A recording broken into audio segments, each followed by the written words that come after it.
Line them up.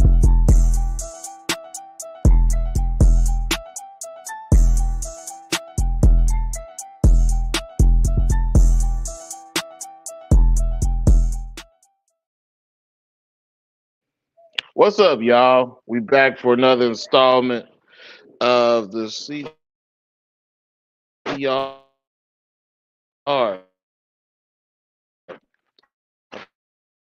Probably find another shirt to wear. I keep wearing.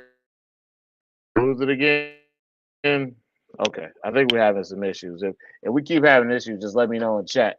All right, so before we get started, we're gonna show my man Chris from Innerbox 3D. We're gonna show his little commercial, and we need another one because we need to show y'all the new stuff he got.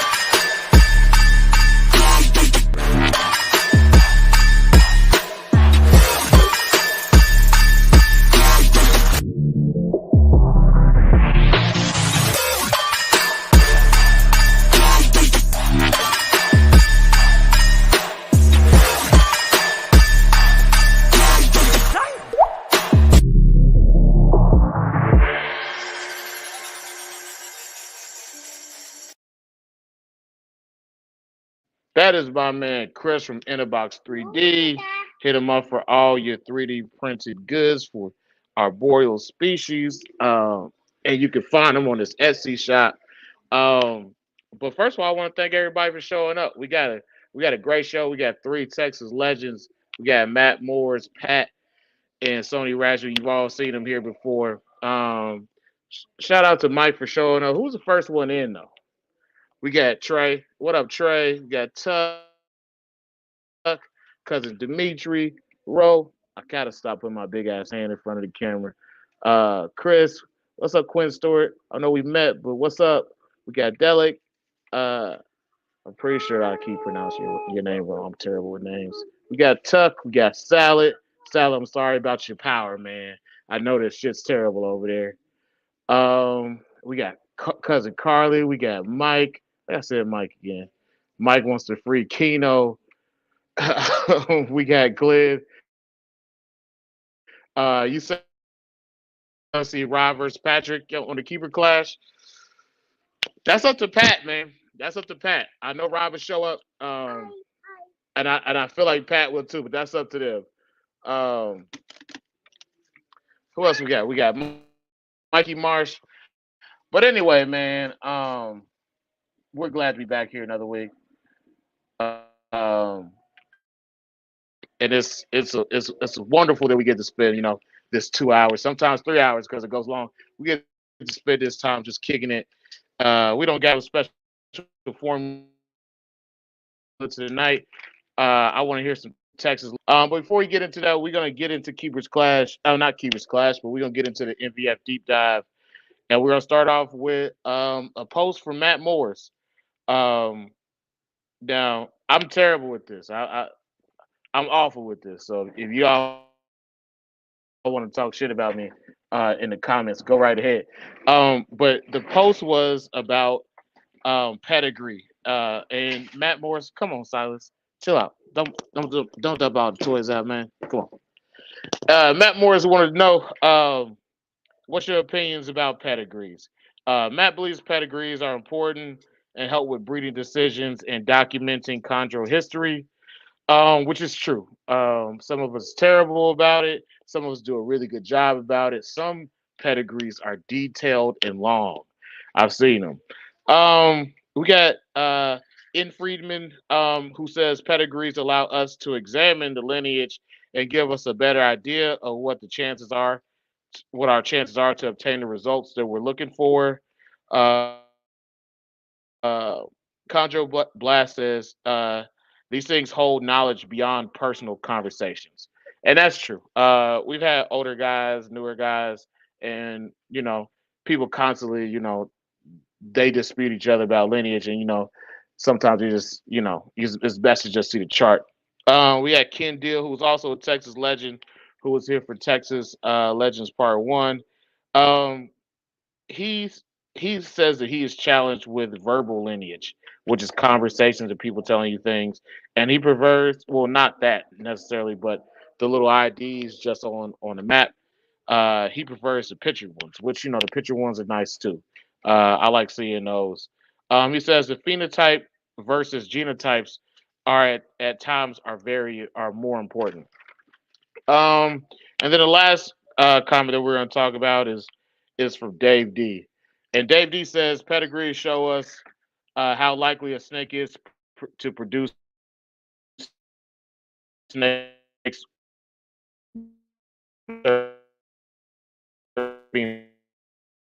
phenotypes, which is true. And that's why because they are looking for to hit certain, they're looking to have certain chances to hit a certain phenotype.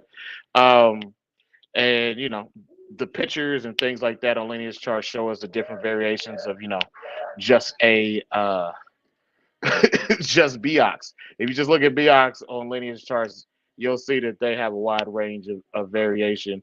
So I want to hear from you guys, like how much in the chat, like how much do you guys value seeing lineage charts? Like, do you guys like them? Do they not matter to you? How far back are you looking to see? Um, and I've seen lineage charts with just grandparents.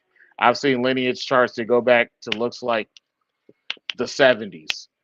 So there are different lineage charts. I've seen lineage charts with just IDs. I've seen lineage charts with pictures and IDs. So it's all about the keeper and how they want to keep track of these things, but they do help us remember things because memory and word of mouth that it's not always the same. Like I may say something tomorrow and then misspeak about it tomorrow. So it's good to have these things documented. Um, but we're gonna get off of me. We're about to crank this thing up. We're about to introduce y'all to some Texas legends. Silas, chill out with the toys, man. What's up, Trailer Park? We about to bring these legends in. We got Matt Morris, we got Sony Raju, and we got Pat. What's up, y'all? How's it going? What's up? Hey, I'm glad to have y'all here again. Pat's always in this room feeding babies as usual. That's how we usually see him. And he always shows up for Yep. us. Matt Morris and Sony too. You've been here twice as well, so I'm glad to have you guys back again. Um, how y'all been? Glad to be What's back. been going on since the last Texas Legends? Snake stuff. Snake stuff. Yeah, snake stuff. Yeah, lots of snake stuff. What Yep. about how's the Kofi out project going, Matt? Slow. It's going slow. Gonna start pairing or start cycling here pretty soon. See if I can get something going on in the fall. The babies are doing good. Slowly growing. I don't like to power feed, so they're growing slow, but they're coming That's along. good. That's good. That's awesome. That's Yep. Sony. exciting shit. Yeah. Yeah, there's a lot Looking of forward people to that it. are looking forward to seeing the Kofi out project because we don't get to see many of them at all. Yep. Sony, Try to get how's see. that clutch that you had with Ken Deal? Clutch is doing great. They just turned, I guess, 13 months old, almost 14, and they're looking great, to be honest with you. And we can't wait to repeat the project here in a few months, if at all possible. I mean, we've got Yeah, things all the way across the board from what looks like blue to black to yellow, so we'll see. yeah. You all three of you Yep, they're guys have looking had some good. amazing. You guys have some amazing projects over the years. I'm a fan of you guys all, and I'm looking forward to seeing more. Um, but I want to go around the horn for those people that don't know you guys. I want to give you guys a chance to introduce yourselves. We'll start with Matt. What's going on, Lupe and John Jones? I'm Matt Morris. I've been breeding green trees and other various snakes for quite a while now. Green trees probably since 2001, probably maybe even sooner than that. My memory's fading. I'm getting old. No, you're still young out here, Matt. You're still pushing the Yeah, envelope. I'm getting there. but that's about it. I probably will never stop breeding them. I love the reptiles. I mean, that's why we're here. We do it for the Yep. love of reptiles. Sony, One give of these them a days we'll quick figure out introduction. what we're doing. I think that you know what, Matt? I'll be honest. I think that we're pretty close to figuring out what we're doing. I think that we do it well sometimes. I just think that we think that we're supposed to have perfect outcomes every time, and that messes us up. Yeah. I Yeah. think that messes us up a lot of times because it doesn't really happen that way in nature. It doesn't happen that way with Yeah. humans. Yeah. They're difficult snakes. I All think right, that Sony. after we're looking at how easy corn snakes and ball pythons are to do, I feel like we're far away from that as far as being easy. Yeah, but you also got to ask the question like, how successful are green trees breeding in the wild? They might not. It just Yeah. And we might be doing I it agree. better. We never know. We never actually True. know.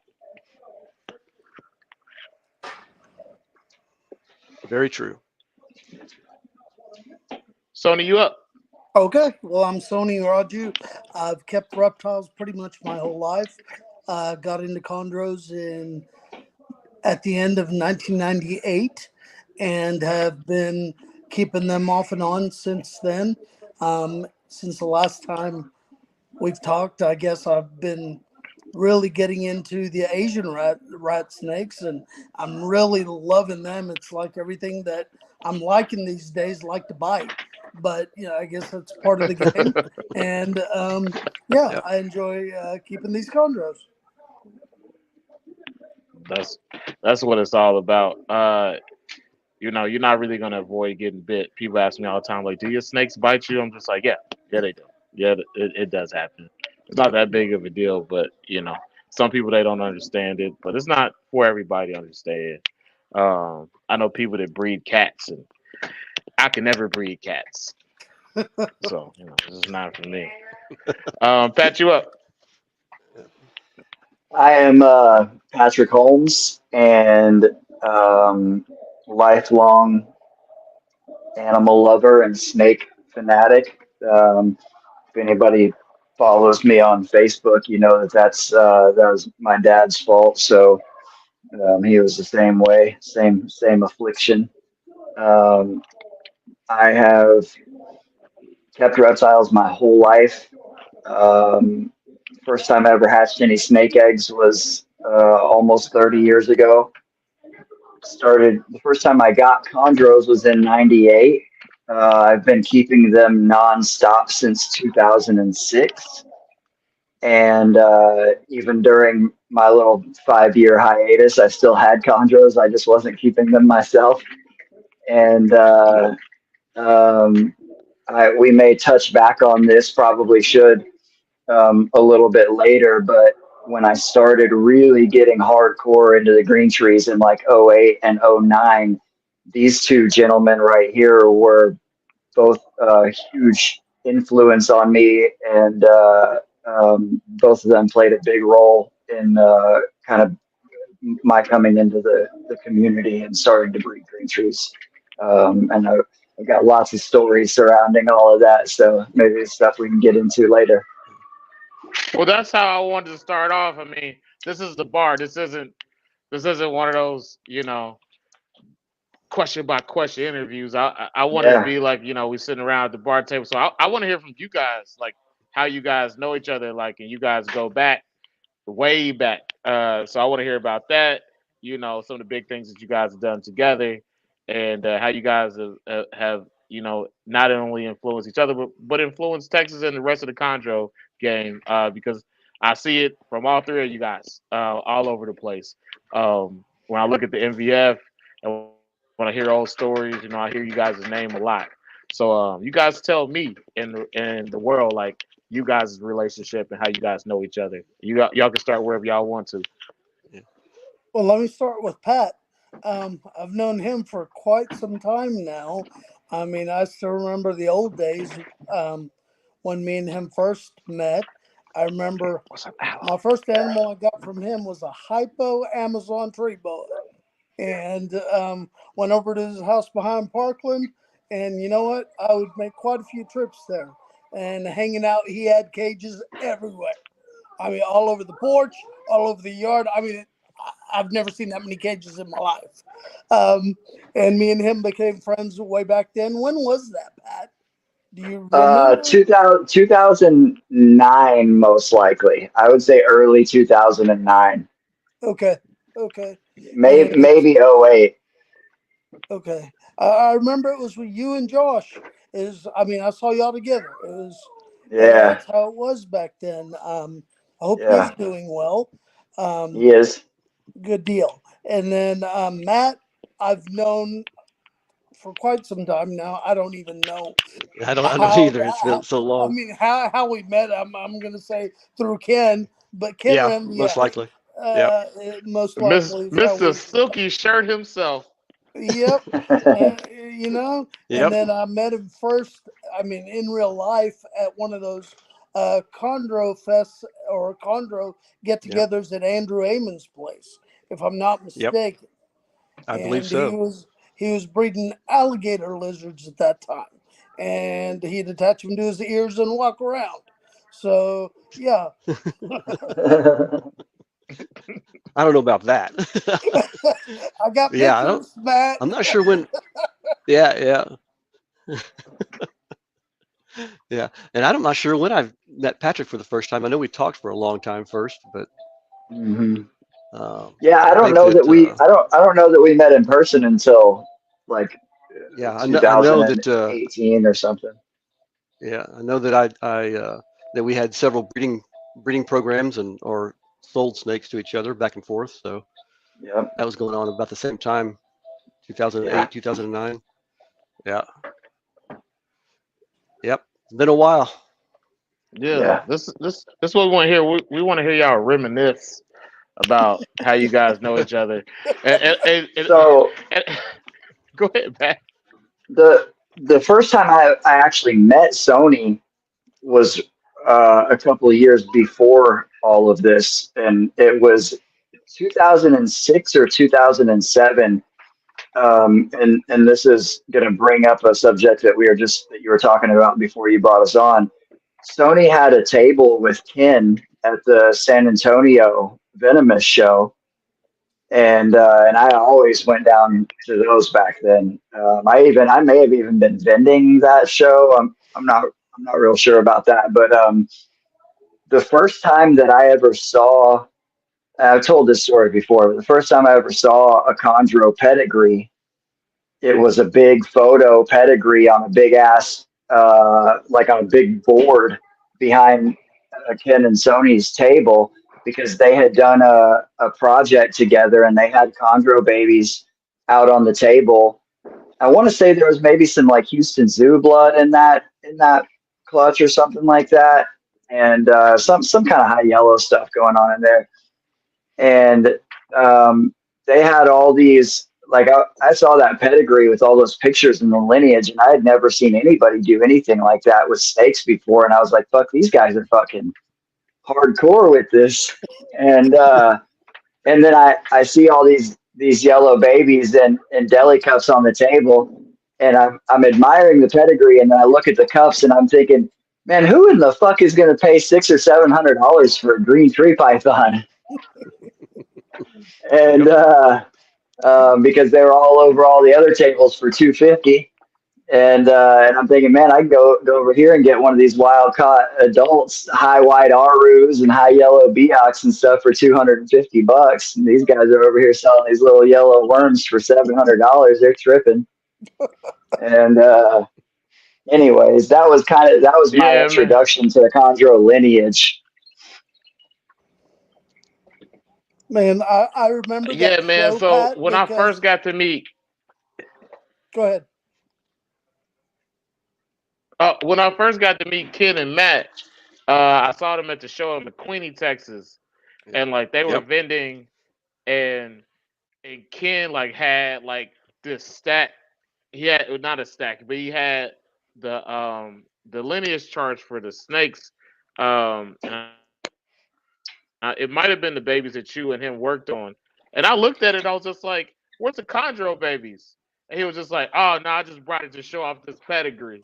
And I was like, "Come on, man, Yeah, what you bring that out here for?" Because that's what I wanted to see. yeah, When he was selling yeah. his corn snakes, and Matt said something crazy about it. It was funny. But yeah, that's yeah. Yeah, condors won't do very well at that show. Nah, they probably wouldn't. Nah, It they seems won't. like the best place to sell some toads, maybe. Yeah, we've had some pretty good times at that show. We've had some pretty good sales and other stuff. But yeah, Yeah. Yeah, yeah, it's good. The Okay. older So Venomous show was more fun. Yeah, yep. really was. that one didn't have many venomous animals there, though. At the one in It yeah, McQueenie, there it wasn't many fluctuates. Yeah, venomous when I sometimes was there. there's yeah, it fluctuates. Depends on which vendors are there. Yeah, there wasn't many there.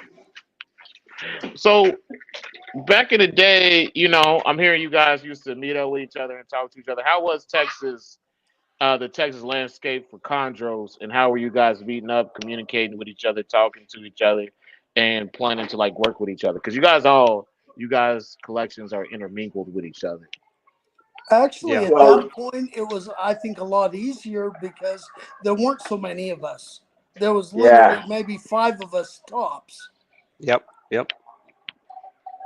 yeah, and the Sony and I were in the same area, but Ken in San Antonio and Matt and Andrew in Austin. So That was about it. most of our yeah, and most of our communication, and we had Eric up here too, and Yeah. Yeah, I that's mean, there true. was Eric was up there. a few other random people that had like a few snakes here and there in Texas, but most of our communication was MVF and email Yep. Yeah. and just talking on the phone. But I did see Sony pretty frequently, and we did some Chondro dinners in Dallas. I think Sony, you, me, and when Tina came to town one time, you, me, and Tina, and Josh, and Nick Method, and maybe some other. Yeah, I think that, Eric. I remember that one a lot um, because that was the first time, if I'm not mistaken, that I met Josh. And Probably so. Yeah. but yeah, Yeah. we had a good time just hanging out and getting to know each other because at that point the internet was still somewhat young, and you know what, nobody really got to meet each other, and Yeah. a lot of us are introverts, so it was kind of cool to do it. Yeah. Yeah. And Tina was in town from Denmark, Denmark, and yeah. we she had a badass collection back then too, man. Yeah, she did. Um, and we went to Bob's Chop House, had some steaks. That was a nice little evening. Um, Sounds good. That was yeah, good, man. Yeah, yeah, Bob's Chop House with the glazed carrots. yeah, I know we need That's to do like it that's their again thing. days. Yeah, yeah, for sure. Yeah, I need to drag Josh out because he just doesn't. He's on Instagram, but he doesn't really do Facebook, and he doesn't do much on Instagram other than post some pictures here or there. But I need to drag him out too. Where's he at these days? He's in Bedford. Okay, well that's kind of right by me. Yeah, Okay. yeah. It's we definitely need to scrape each other up and have dinner sometime Yeah, again. for sure. They used to do the thing in Austin too, I guess at Andrew's house, but I never went down to one of those. Well, yeah, Yeah, I think we had. we should try to do it again. Yeah, yeah, we definitely need to do that. We're gonna do Carpet Fest again this year at Yep, Reptilandia. That was a fucking blast last year. Man, that It was that was a that was. good was time. That was good. good. Yeah, Yep. yeah. Looking forward to that It again. always For sure. It always does my heart good to see like certain groups of people together in the same spaces. And I don't mean like the whole group, like seeing you two guys there and just It's good stuff, man. Yeah. It's good stuff. It is. Only thing I'm going to change is I'm not going to drive back home that night like I did last year. Yeah, You that was know, Fuck, I crazy. did the same thing. I did the same thing. I drove down and back same day, man. It was by myself. It was Oh fucking man. brutal. same. I Yeah, won't do it worth again though. it. That's for sure. It was I worth remember it. when I'd Kyle do it again James if sent I me a had text to. message. Yeah, Say that Kyle again. sent me a text message, and it was like the Uh, week. It was like the week I got back from Tinley, or the week before, and I was. It was like either the week before or the week after Tinley. He was like, "Are you coming?" I was like, "Dog, I'm tired. I'm not gonna make it." you better be there this But year. yeah, I remember that. But this year, I'll try to make it out there for sure. Yeah, you need to. You need to. I'll be there. I'll be there. Cool. Yeah. It Stop was being it a was a good bum. I'll time. be there. Lots of good people to talk to. So it was And awesome. good yeah, food. But yeah, The man, food is good. yeah. that's what everybody said. Like everybody that went told me they were just like, yeah, it was the atmosphere was great. And there was people talking about different stuff with snakes, and guy who I talked to after, and they were just like, yeah, it wasn't all about chondros, but it was cool. And I was like, yeah, man, I fucked up. I should have went. No, you come this year for sure because Cause I that think for me, if I facility's second to none, man. I've never seen anything on that grandscape, and hey, you'll enjoy it. Yeah. yeah, I'll be there. I'll be there for sure. Um, I did want to talk to you guys about you know, your beginnings, like your first projects, and I want to get that out. So we'll start with Matt. Then we'll get Sony, and then we'll hit Pat last because I want to hear about. I love hearing the story about the animal that he lost in the pet shop. So Matt, we'll start with you. All right. My first chondros, I think my first pairing. Uh, man, you're hurting my brain here. I'm having I think it was 2012 or I 2013. can't be hurt. You got your computer right in front of you, Matt. I can't be hurting you that bad, man. I know. I'm trying. I'm looking for it. I'm looking for it. Um, yeah, I think. So my first pairing was a joint pairing with Andrew, and I loaned him a male, Yeah. and so that was that pairing. But my very first clutch was my own clutch was the next year. I think that was 2014, Okay. and I want to be accurate, so I'm trying to find it. My records are all over the place right now. It's definitely further back than that because I got a baby that you produced in 2012. Matt, you're You getting you are old. correct, sir. I think it Jaeger times Madam I think that X was I think was that Madam X, exactly. I just found it. Yeah, you are yeah, correct. 2000 that was 2011. 2011 pairing. I think I got the baby. Might Yep. have gotten it from you in 2011. Could have been early 2012. Yep. Yep. So that was actually Jaeger and Madam X. Yeah. The same Yep. Jaeger that Bill Stiegel Yep. has. Yes. Yes, sir. I have a Jaeger Yeah. baby. I got a Jaeger camo Yep. baby. I don't ever show it. I don't know why. I Yep. never show it. Yeah, I didn't see that one. But yeah, Yeah. I I think used that to have that Jaeger was Jaeger's my. sister back then. Oh yeah, You I did? forgot about that. Yep. Yeah, and See, that's some I'll shit tell that you we need to how. know. Yeah, I had a that's still on iHerp, and she's probably still posted on Facebook somewhere. Her name was Mina. She was MM0709. Full clutch mate to Jaeger. She looked totally different. She was real. Went through a really black color. Matter of fact, during her color change, she looked a whole lot like a lot of Jaeger's red offspring do while they're changing. Like she was really, really black, and as an adult, she was green with good heavy black peppering and just really nice blue undertones. It gave her kind of an overall, like she was a snake that you could take shade shots of her and make her look blue if you wanted to. And because just We gotta solid, stop. really good. You gotta stop what? We gotta stop saying that because people are gonna get upset about the shade shot.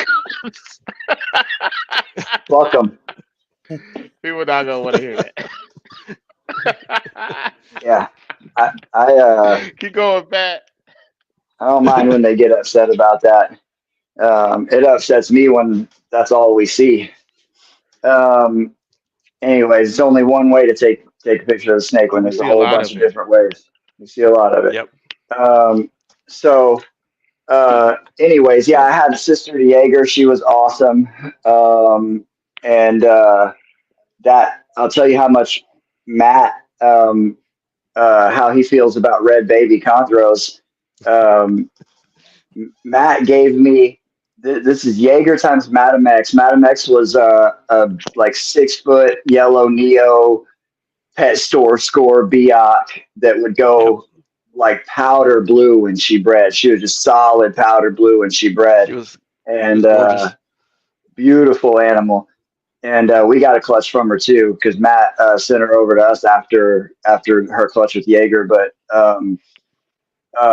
Matt gave me first pick, meaning first pick of the clutch, not like after he chose his holdbacks. He gave me first pick of the clutch for $300. Yep. Wow. and you know I chose the That's darkest those are baby some in the crazy clutch prices. too. I think that if you get the first, It's that friends yeah, and family like price. yeah, that's Yeah, crazy. for Like friends and the fact family, you it got the does friends pick. and family. Yeah, Yeah, she was a big I girl. mean, usually when I hear about somebody getting first pick, it's usually several $1,000s for that.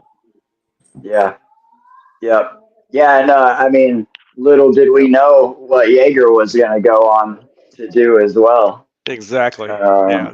Yeah. yeah, That was the Yeah. one that got away.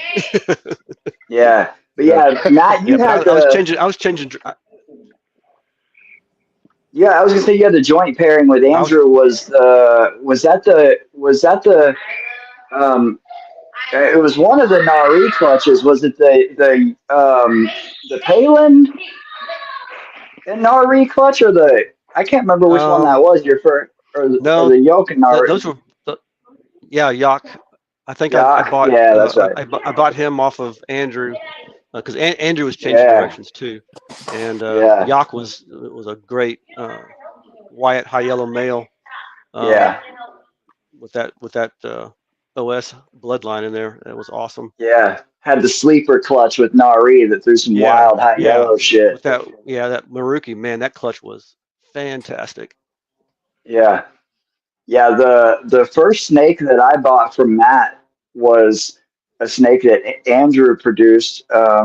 She was AA0706 from the that was from the Palin and Nari clutch. Yep. Palin was I believe they had him labeled as a Cyclops type, but he was just a phenomenal animal with wicked blue markings, bright yellow tail. He was a really cool snake. And so Cyclops Maroki pairing. And Matt sold me this animal that to this day would, well, uh, Alex's Aquaberry. That's what this animal like. Aquaberry hasn't settled into it fully into the like. Chondros get a different sheen to them when they're fully mature. And but that's what this animal looked like was Aquaberry, like the most neon, like bold blue on green markings with yellow sides, and there was big blue blotches in the yellow laterals. I've got pictures of that animal on maybe even one on my like early on my personal Instagram, and then uh, there's plenty of pictures on Facebook and the MVF. That animal's phenomenal. Matt sold me that snake for $500 because he thought it was a male, and it turned out to be a female. Yeah. Yep. Hey, And Matt, nothing's Yeah. changed. Yep. yeah, Hey, Hey, I think you got to do it. I Yeah. think that in order to like say that you're an actual breeder, you gotta give a snake away that you really shouldn't have. Yeah. Nobody Yeah, gets to keep them. yeah, Well, You gotta you yeah. gotta And give I some of kept the good changing ones away. directions on which way I wanted to go. So yeah. She so was I was she and what she about was. that? Go ahead. No, I was just gonna say she was a yellow baby, but she was one of the prettiest chondros I've ever kept, still to this day. Yep. Yep. And what about that Wymena male Yeah, and that I then sold you? that was my yeah, Ajax was my favorite. Yeah. Maybe my favorite chondro that I had back then. Period. And he was Dom Red. Troy Yep. France brought him in, right? He was a Yep. Yep. Bushmaster animal Exactly. that Yep. went to a black OCC and then went high blue, and he had yellow flowers and a yellow tail, and was just fucking phenomenal, man. What a badass Yeah. snake! And he sired an all red clutch with Nari with Andrew's Maroki female. Uh, yep. Um, Right after she and threw that, one with Yak, which was all yellow. yep, yep, yeah, she had an all yellow then an all red clutch, and that animal was just unbelievable, man, and he was badass. And there's pictures of him on Facebook too. Um, really, really, really cool snake. And then I also had from Matt the that Canary OS animal that Mark Spataro produced, which sounds Oh like it should yeah. be a Yeah. yellow snake, but he was a red baby that was pretty high blue. Um, he sired a couple clutches for me in 2012 with a Maniquari female and with Madam X with that Biak. He was a stud. That was a cool snake. Yep. Um, the um, I'm trying to think. I don't know. We had some various stuff going on. I loaned Matt a Wamena female, maybe two different ones, trying to get pure Wamena clutches out of Yep. Ajax, Couldn't and make it work. yeah, I couldn't make it happen. I sent the Prada girl over, and then that other Bushmaster Yep. Wamena female, and that was when he ended up selling the Ajax, was because we tried to do two pure Wamena pairings and they didn't take, and he's like, fuck this red baby, he's Fuck going it. over to Patrick's house. Yeah, and he gave me that one for $800. One of the coolest chondros I've ever kept. Uh, yep. It went to good It was hands like though. that back then. That wasn't like a big deal back then. Like my uh, I think the most I ever paid Joe Vinsky for a snake was 1,000, and most of the ones, and that was for a holdback female. Most of the ones that I got from him were $500, and that's just what Rico's like standardized pricing was like 450 for yellows and 750 for reds, and it almost didn't matter what it was. That was just kind of how shit was priced back Yeah. then. Yep. So, Rico So would sell you, I red got a baby question for. Diox for 550. So I got a question for you guys, like, cause you guys' collections, all three of you guys' collections, they there's something that happened to them, but you guys all rebuilt your collection. And I want to hear about the process of that. Um, but before we go to that, Pat, you gotta tell your story Oh yeah, yeah, for about sure. about the first My first one, and chondro then breeding. Sony, you gotta go to. So I'm actually going to tell a two-part that involves Sony, and that'll be the segue into Sony's stuff. Um, so my first chondro experience was this guy came into the pet store I was working at, and he told me he had a pair of emerald tree boas that he wanted to sell. He called me, and I told him to bring him in. Hey, there he is. Yeah, And there he is. What is going on, y'all? Sorry I'm late. What's up, man? Motherfucker, you ain't kind of late. Kind of late. I heard about Kind of late. I heard about how y'all was shooting dice back in the day though. Y'all was shooting craps at the Green Tree Python table. What's the halves on the craps? um, Side Yeah, bets? so We this, taking all side bets? 10-4.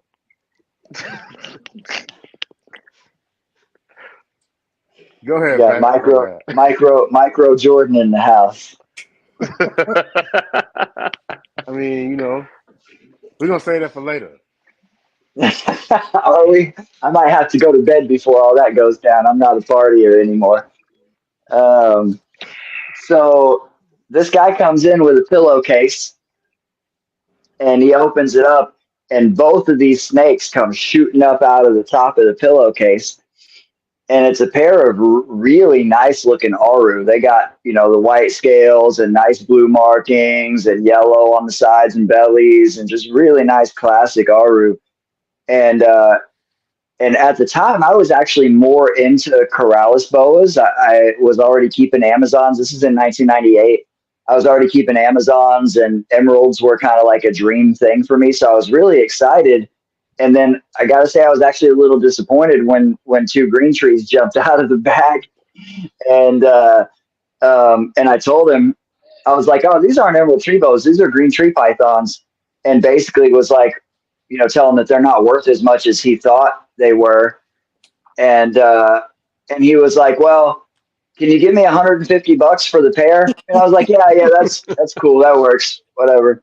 And even and that still, like, I knew I was getting a deal, but it wasn't like, "Oh my god, a pair of condos for $150." I like it was just okay, cool. Like yeah, I was still just disappointed they weren't emeralds. And but I took them home and I had them at my house in a 3 by 3 foot wood and plexiglass cage that my dad built that had like a mesh top and there was a heat light on it and just this big awkward piece of wood in there that was a terrible perch, but they used it. And something that I never considered until years later is that those snakes stayed snuggled up together the whole time. I just assumed it's because they liked the perch, the place on the perch. And at night, they were dropping down to room temperature because their heat source was that, regular incandescent bulb, a dome lamp during the day, and then nothing at night. So it was, 70 or 72 at night. And when and Travis is the one that wanted to hear this story. He's going to have to go back and listen to it later, I guess. Um, After I had them for, I don't know, several days or something like that, the owner of the pet store found out, I guess somebody told on me, I don't know. He found out that I bought those snakes without asking without asking him if he wanted them for the shop. I just assumed that he didn't. And um, he made me bring them back and, gave me the money that I paid for them, but he made me bring them back. And we didn't have anywhere to put them at the shop. So I threw them in a chameleon cage because it was just like a wire mesh cage was the only thing that we had. And the female pushed the tray out at the bottom. They had slide out trays. The female pushed the tray out and got out. And when we moved the pet store to a different location, somebody was up in the ceiling of the shop. If I remember correctly, they were stealing parts off of the AC unit up in the ceiling. And I think that's why they're up there. And they found a mummified chondro wrapped around a dried up clutch of eggs in the insulation up in the ceiling. Oh damn. And Oh wow. so she was gravid and they had been there for a while. Like she didn't escape immediately. And she was gravid and she got out of that cage probably when she was starting to cruise around, to lay or whatever, and just started nosing shit around and push that tray out. And first thing they're going to do is go up. Well, those ceiling tiles don't weigh shit. So she probably went straight into the ceiling. She probably wasn't cruising around the store. She probably lifted that ceiling tile up and just crawled right up into the ceiling and decided this is where I'm going to lay my clutch. And she sat on them and died, and because there was no water, no humidity up there or anything. But yeah, I wish that somebody, whoever found it, threw it away. I would fucking love to have that, man. Would have been Me too. super cool Yeah. to have that. But anyway, so that was my first Chondro experience, and she may have already been gravid when the guy brought him in, but I jokingly say that I like inadvertently bred Chondros the first time I took some home, just throwing them in the cage in my bedroom. And anyway, so the How long was when it I after first that she escaped that y'all found her? I don't remember. I don't remember. A year maybe, something like that. 9 months. So it was a year at most. Maybe just several months. Um, so when I first met Sony, before we met in person, um, I remember him posting pictures on the MVF of his Chondro room, and he had a full wall of black Jim Sharphorn PVCcages.com cages, and he had a baby rack and a juvie rack and an incubator. And I was like, holy shit, this is so fucking legit, right? Like, who has a whole room that's like just for their green tree pythons and all this like black matching shit? And like there wasn't a lot of guys doing that back then, and I thought it was like a dream to me to have a wall of arboreal cages.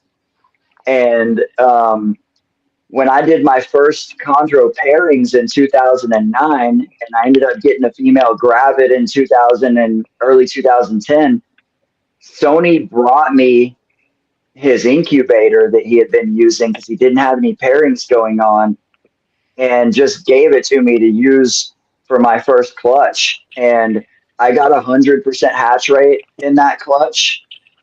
And Yes, the sir. very first time I went to try to feed, the first baby I offered took instantly, full feeding response. And I Wow. was like, no fucking way.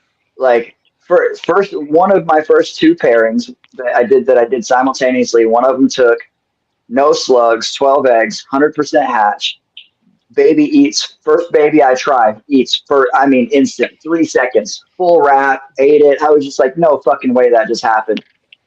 Well, it was the only one that did that. And I gave that one to Sony because Sony let me use his incubator. And I was like, well, fuck, this one's going to be ready real quick. So just take this one, Sony. So I gave that one to him, and I killed the whole rest of the clutch. Shit. And Damn. to be fair, Ah. um, to be fair, I didn't force feed them because fucking Rob Worrell had me fully convinced that it was a guaranteed death sentence to start force feeding my baby chondros. He used to go around and tell people that shit, and I believed him because he was Rob Worrell, and he had, Is this why Glenn you said know, he wanted to see Keepers Clash? Glenn was on um, bullshit. Is this yeah, why Glenn said he wants to see Keepers Clash between you no, and Rob? you. I don't know that I would. I don't know that I would be able to have a civil conversation with Rob Worrell.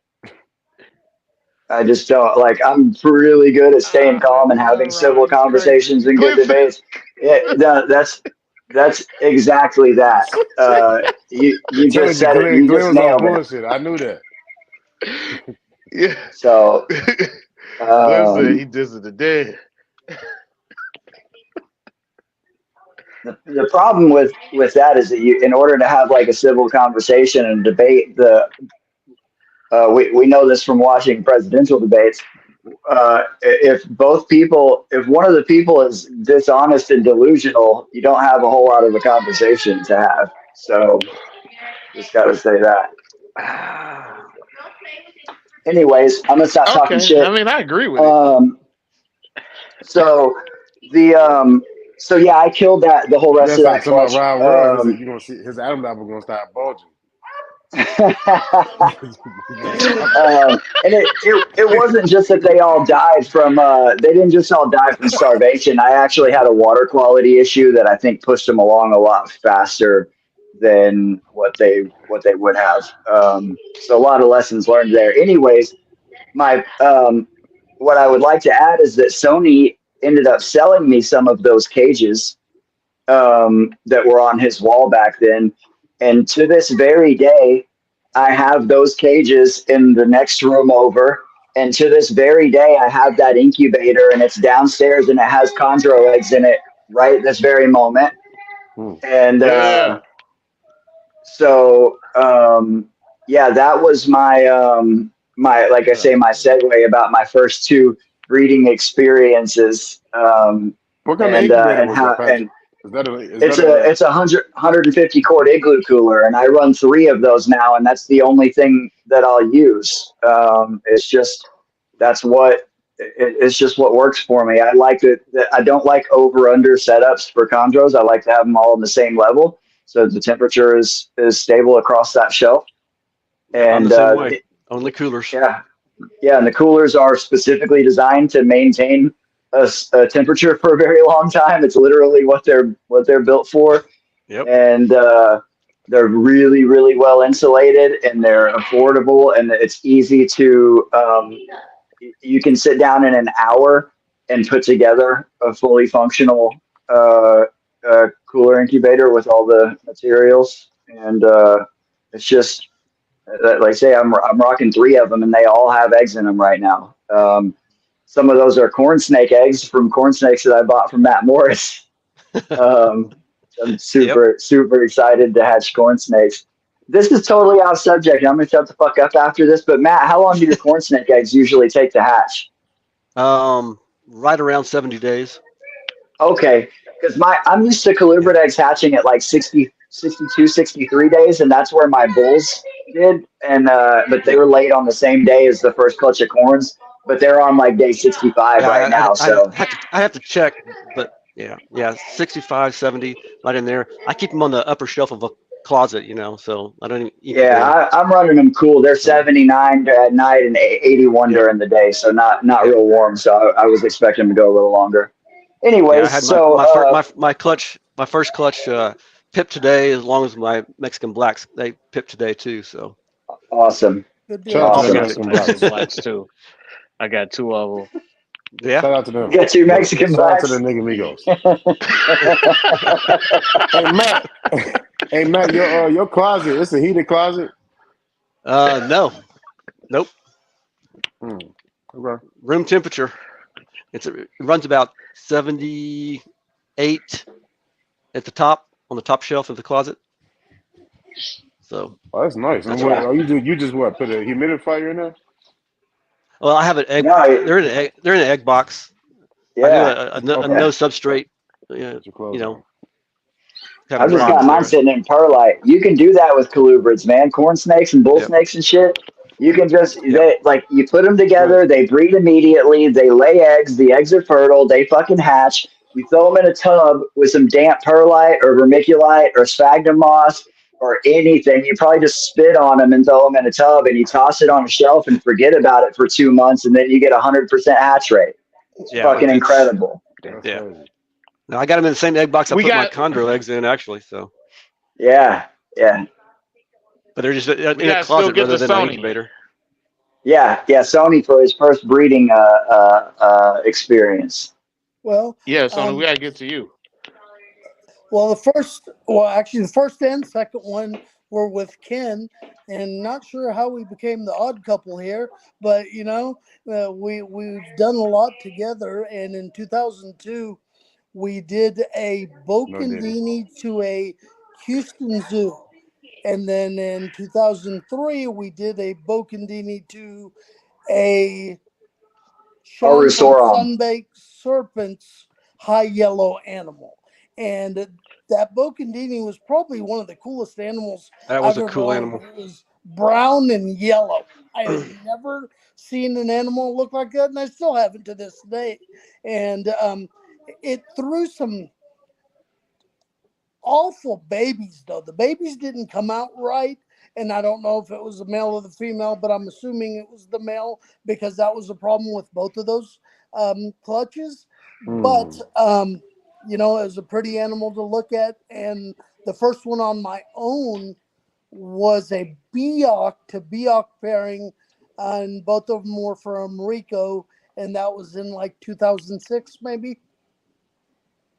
So when you and Ken started doing the breeding projects together, how long did it take for you to allow Ken to pick your shirts? Because I seen you had a shiny silky shirt on one day too, Well, Tony. actually, that's not the way it works.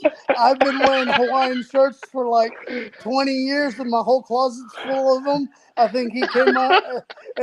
I think he got that from me. Oh, he did so swag. Oh, We got the dueling Fashion Over shirts guys up in here. Okay. the Fashion Nova Pappies with the silk shirts. So what I Can't want to deal know, with it. Sony, is it your fault that Brian Hummel wears that bright orange Hawaiian shirt to all the shows? I He's done laugh that because forever. I and I know. almost want to get him another one because Yeah. that's the one I see at all of them. Yeah. Yeah. It Oh almost man. saddens me, but he's a cool guy, and Yeah. I've bought a couple of carpets from him throughout the years. Way back Me too. when, I hadn't seen him Yeah. in a very long time though. It's been a minute. He got all the Yeah. way out of So snakes a few years ago. Okay, Yep. fair so enough. what Yeah. y'all saying is that everybody that goes to Reptilandia this year has to wear a silky smooth Hawaiian shirt. I think so. I think so. Yep. Well, Flowers on it. that should be the dress code this year. Hey, Yeah. I'm in for it. I'm in for it. Yeah, I that like would it. I like it. yeah. Yeah, now I'm gonna have to go shopping and get some weird ass shit. I got a I'm I got a sure. I got a nice outfit. It's like a swimming outfit. I got the shirt with the hoochie daddy shorts. Nice. Hey man, Yeah. Yeah. listen. I'm pretty sure Kid Deal got the matching shorts and He the shirt may. set I, too. I, He may. I, He It I may. is. can say I don't I, have any of them, and I haven't seen him wear them, but that doesn't mean Matt hasn't seen them. I don't know. I'm not fucked I up haven't seen about him. wearing real short shorts. I'm just saying. Kid Oh Deal seems shit. like he love. He looks at a picture of Burt Reynolds. He's just like, I'm about to dress like this today, and he goes I outside. I have legs like Tina Turner. Oh shit. Are we talking about early Tina Turner, or are we talking about Thunderdome Tina Turner? Yeah, Thunderdome was the badass Tina. That's the best Tina Turner. You gotta be careful, guys. You catch a beat down. Listen, listen, From Uh, Travis. listen, listen. Ike Turner's his palm action is being disputed now. So No, it's you not. can't say that. No, it's not. it's terrible. They got audio of him telling him he's gonna black her eye. The middle Yeah, of the yeah. song. Hey man, that could be AI. You don't never know, bro. No. Them knuckles wasn't AI. Hey, no. Listen. Don't listen. He loved her. That's diabolical. It's with the palm, not the back. That's diabolical. We're not gonna justify this. Moving on. Yeah. Just move on. um, yeah, I think now that we're sitting here saying it out loud, as soon next time I pop on Facebook, there's going to be Timu ads for Hoochie Daddy shorts and Hawaiian shirts. Yep. Exactly. Hey, come here, Silas. Them the best Isla, go ads though. downstairs. Silas, just come here for a Bunch second. of Fashion Nova ads. Yeah, Your Uncle Kino's here. Say cuckus. You don't want to say it no more? You want to say cuckus? All right, You're just gonna, say you're gonna say it in Spanish. it. He was saying cuckus. For those that know. For those that know. So yeah. So also, what I want to talk about is get out of here, Silas. Is that you guys have done, your own projects, but you guys also have had to rebuild your collection. So I want to talk about that. Whoever wants to go first. I've already been talking a whole lot, so somebody else should go first. We're gonna let Sony go. Uh, We're gonna let Sony go. You're gonna let talk Sony about go. rebuilding your collection. Well, you know what? That's a sore subject, but yeah, I'll talk about it. I remember I had a whole room full of chondros, and a chondro came into into the house, and at that point I had Ken's collection and my collection at the house. Was that I, animal wild caught, by the way? no, actually, it was a um, very high end Tim Morris blue female daddy pants animal, but Mm. it had gone to somebody that really didn't take care of chondros and kept a plethora of just wild caughts in her collection. And I knew as soon as it came in and it started stargazing that something was off. And in the matter of 2 weeks, everything was gone. And let me tell you that put a sour ass taste in my mouth. And I It didn't want to does. look at chondros again You said for, within 2 weeks of that? yeah, two weeks. And I would say 40 to 50 animals died, something like that. It was a Oh, Wow. whole lot of them. Whoa. And yeah, I pretty much threw all the cages in the backyard, let them bleach out, and I didn't want to look at a snake for a good 3 or 4 years. I think I didn't keep anything. And since then, it's been one of those things where I'll grab one here and there, but man, I still think yeah. about those days. I can't say I don't. I mean, if something's going to make you be a lot more careful with your collection, Right. what you bring in, what you let out, that's going to be it right there. You lose stuff like that. Sure. For sure. 2 weeks. Yeah, and for the record, that is not nidovirus that does that. Nido doesn't behave that way. That's something that I've mentioned multiple times, but I think it's always fair to bring it up that Nido is like an easy scapegoat for people when there is a shitload of things that can kill your snakes, and Nido is not a burn your collection down overnight type of thing. Maybe paramyxovirus, maybe some kind of really nasty bacteria, maybe something that's not even identified. There's all kinds of nasty shit out there that we don't even know about. Yeah. And the reason that I Yeah. bring that up Yeah. is because That was too fast to be Nido. Yeah. yeah, it takes longer than that for a single animal to contract it and go symptomatic, much less for you to spread it around. Like you can't spread Nido and have it kill animals. That it just doesn't work that way. Right. And Yep. but now people seem to think that a negative Nido test equates to a clean bill of health, and that's just not the case. I test stuff coming in because I want to know, and I test stuff going out because people like that, and it's partially it's a formality, but also I maintain a positive group, and I want to test stuff that's going out, but. I don't care who you buy a snake from, me or anybody else. You got to quarantine your shit, man. Yeah. Sure. That's just what it is. I got 3 snakes Got from to. Matt last week, and they are quarantined at my shop. It like you quarantine everything, man, Yeah. everything. Yep. So, and that's my like I'm blessed to have 2 quarantine spaces. I have a spot that's 15 miles from my house, and then and then another one, a permanent quarantine room over here. So in the facility next door. Yeah. You got to quarantine. Um, yeah, yeah, and most stuff is manageable if you just have some fairly simple protocol in place.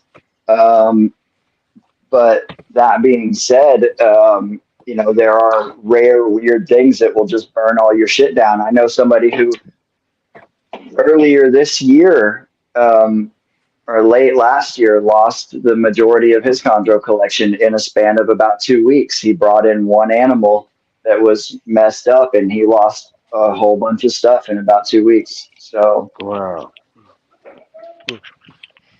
So we had an interesting conversation last week with Joe Montini. And he's of mhm. belief that excuse me. He's of the belief that Nido came from wild caught animals. What Well, is you yeah, guys feelings toward that? of course, it came from wild caught animals. The virus originated in the wild.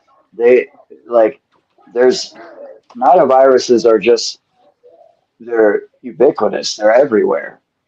Yep, Um, they are. you know, so and what I think, and this is not my own Shut up, B fish. this is not my own idea. This is just a combination of things that I see and stuff that other people agree on. Is that these animals in the wild probably have their own host adapted nidoviruses that are not problematic.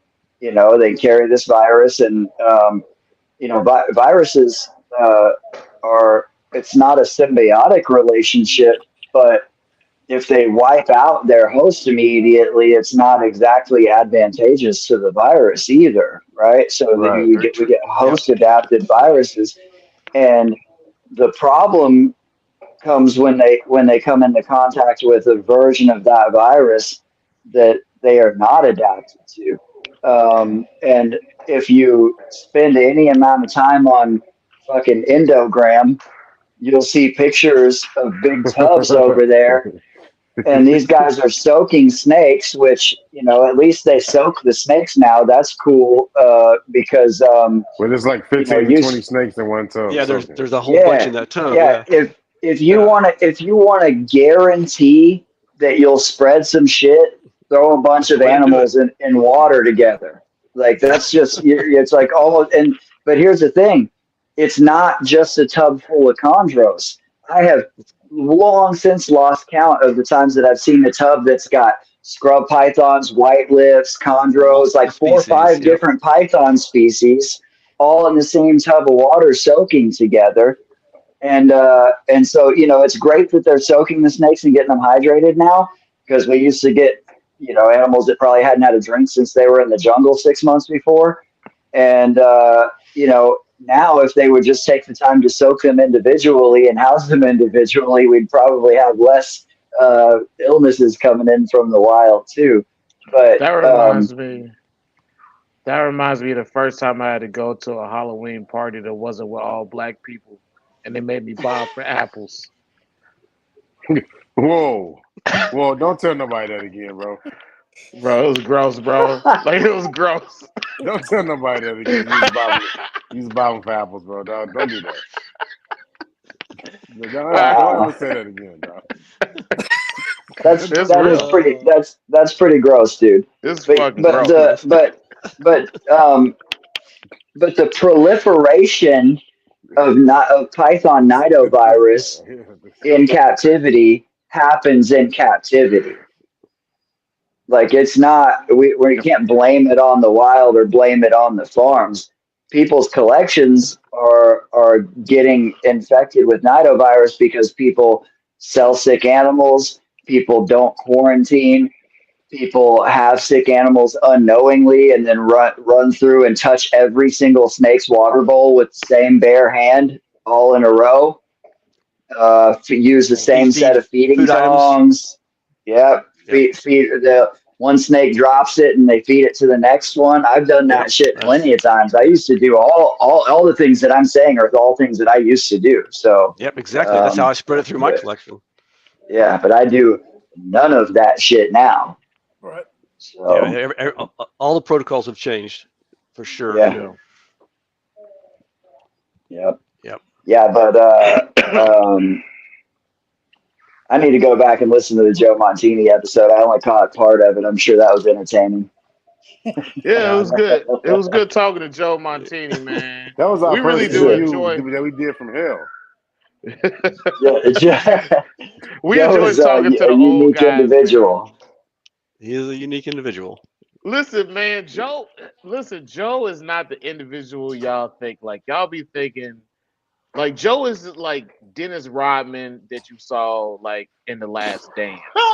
It's like it's like he still look like Joe, but he ain't wildin'.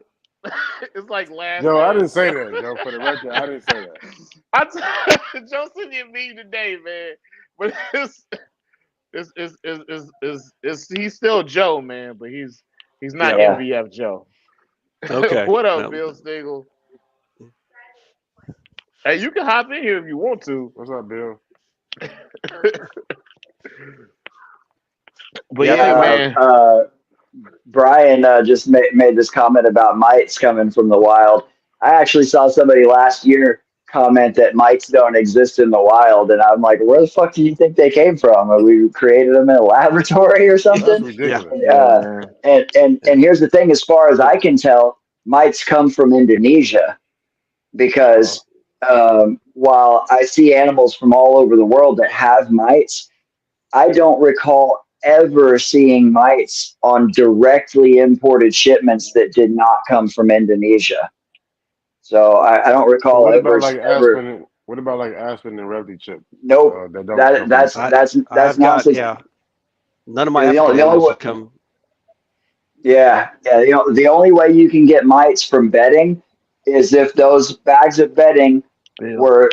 were not sealed properly and stacked up in a space where there was horrific mite infestation because but mites would actually prefer cypress mulch over aspen. Okay. They do better where there's a little moisture retention, but they do or cork bark. Mites love cork bark, so when they leave the snake, they'll I didn't even congregate see and Rose. My breed bad, bro. and gather to lay eggs. And so if you have cork in a cage, which I love cork bark, I use it on like a large majority of my adult snakes have cork bark. Um, but the mites all die at my shop before they get here and get on cork bark. So, but Yeah. cork bark will breed the shit out of mites. Oh, it But will. you're not going to get that from buying stuff unless you pick stuff up at a pet store that was just crawling with mites. And that's just not a common thing. And mites also are not going to travel far from their food source to breed. So it's not. I'm not saying it's not possible, but people are always worried about substrate and plants and shit like that. The fucking plants from Home Depot don't have parasites in them that are gonna get on or in your snakes, man. It just doesn't work like that. They've got springtails and shit in there, and it's not a problem. I remember the Yep. '90s going to pet stores and seeing mites on the animals in the pet stores. Oh yeah, Yeah, '90s, absolutely. 2000s. Yeah, I remember seeing that shit a Yeah, lot back then. 99, 2000. For Especially the on the nine iguanas, nines and yeah, dog. 2000s. The iguanas used to be terrible. Oh yeah, yeah. the boas. It used to always be mites on boas. Uh, yeah, Yeah. yeah, Some of those importers have some really bad conditions in their shops, and it spread Yeah. like wildfire through that, and then they ship them out, and Yep. they're spreading it. So Yeah. yeah. Yeah, and mice Cause can be a pain in the ass to control once if you don't know what you're doing or if you have a huge collection. It would be a nightmare over here if I let it proliferate. But I also work in the pest control industry, so I kind of have multiple angles to get this shit under control. And so when they come into my shop, literally my quarantine space is a warehouse in a space where I sell pesticides. So like I'm a mite's worst fucking nightmare. yeah, with a so what kettlebell are and you some using for poison. mites, Pat? So I was using a product that Sage stick. real quick. I do want to say Chris is right. We see ticks coming from a lot of different places. We used to get ball pythons in that would Oh just yeah, be ticks are. Yeah. covered in fucking Yeah, ticks. Ticks come from yeah. all over, but the stuff I see coming in direct with mites is always endo stuff. Yeah, so my mite protocol is it's fairly simple, and I was using one product that I carry at my shop, but I actually have something that's cheaper than that is. So Kyle, shout out to Kyle James, another Shout out to Kyle te- James. What's Texas up, guy, Kyle? and Kyle turned me on to the fact that so all pesticides have an EPA number, Yep. and um, Preventamite is a repackaged product, and so are lots of reptile products. So, like you can get a bag of sphagnum moss for $6 at Lowe's or for $17 with a Zoom Ed label on it at Petco, and it's the exact same shit, right? Yeah. You can get a bag of cypress mulch, 3 cubic feet for $3 at Lowe's, or you can get half of a cubic foot for $12 at Petco of the same shit, right?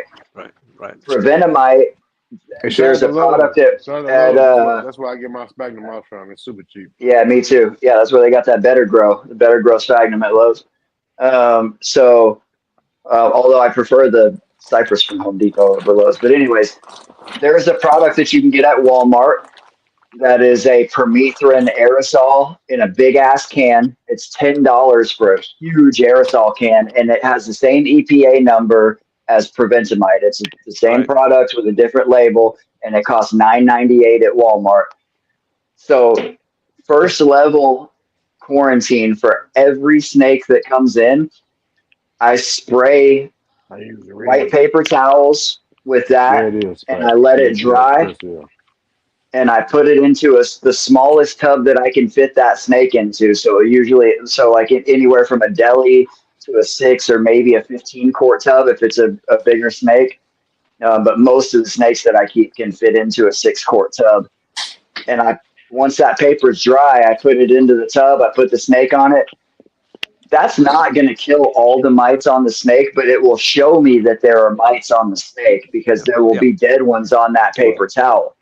Exactly. Then, if I do, and I'll leave them on that for a couple of days, and then I'll inspect it closely in bright light to look for dead mites. If I don't find dead mites, depending on the source, that may be it as far as my treatment goes.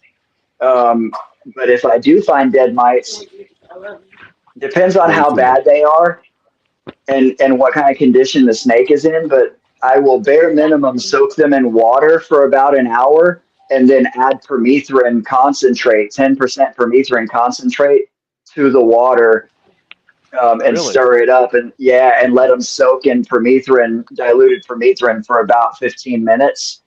And that'll That would scare me. That would scare me. I've only ever had a reaction to permethrin twice ever, and I've done it thousands of times. I mean, literal thousands of times. The 2 times that I had a reaction were a baby Wagler's viper, and I didn't adjust the dosage down low enough for a 6-gram snake. I was running an ounce to a gallon, which is what I'd run on an adult python. And the snake was it showed neuro symptoms, but actually was okay later after soaking it in straight water.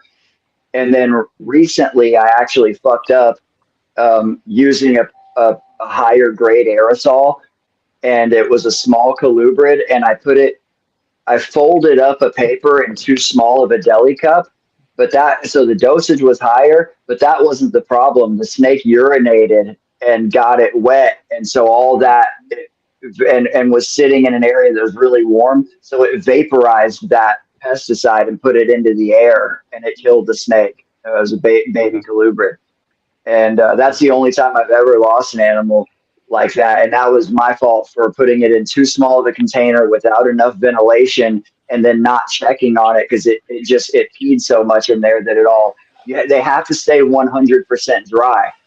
The moisture facilitates the exposure. So anytime you're running external parasite treatments, and you're using insecticides in an enclosure, that enclosure has to be bone dry, and no water bowl. You can't spray them. They can't have water. So if they're being treated, that's why I soak them for an hour in straight water first, because then they're fully hydrated. And if I have to treat multiple times, they're never going to have a water bowl in that whole period of time. They're just going to get soaked in straight water. If it's really bad, I guess I misunderstood you. I thought you were adding the permethrin to the water. I am adding the permethrin to the water after they've soaked in it for an hour. And what that does is it gets their system really well hydrated, and it makes it to where they're not drinking the permethrin water or anything like that. And the more hydrated the system is, so the more hydrated the system is, the more they can tolerate the exposure to the chemical. And permethrin is specifically labeled for external parasites on livestock. Like, this is not me using it off label. It's very literally what it's for. And some people use fipronil. Some people use Frontline, which is a fipronil Yep, I've product. heard of that too. Um, and I've never tried that before, but I'm curious about trying it because I actually like fipronil. It doesn't kill very fast, so that's a little bit of a problem. Fipronil can take days for the insects to die after they are, or in this case, we're talking about arachnids, but the it has no knockdown power, whereas permethrin kills things almost immediately on contact. But fipronil is really safe because it acts on a sodium channel in their brain. It acts on an aspect of their nervous system that vertebrates don't possess. So it's not that it's not toxic; it's just not toxic in the same way as it is to invertebrates. Um, but yeah, so if it's a really heavy infestation, like if a snake is covered in mites, I take more steps. I soak them in water first, get them hydrated, sometimes for an hour, sometimes for 2 or 3 hours, whatever. And that will kill a whole bunch of the mites. Then I Good. will dump that water and I will soak them again with a couple drops of dish soap. And that will I do kill that. Using Dawn. and Yep. clean off a whole bunch. Yeah, I use Dawn. Actually, I used to use Dawn. Now I use that seventh generation unscented dish soap. That's what I use And to clean pinkies.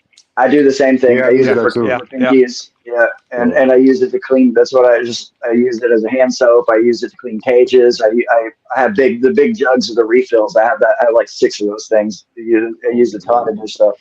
So I clean them with dish soap, kill a bunch of the mites. Then I rinse them off, and then I put them in the permethrin water, and then I rinse them with dish soap again after that. So like that's like the maximum protocol. But man, there's just nothing left on that snake after that, and the dish soap rinses off the permethrin as well because it's an Okay. oil base. Yep. Yeah. Gotcha. Um, Make the green sheep python hate water.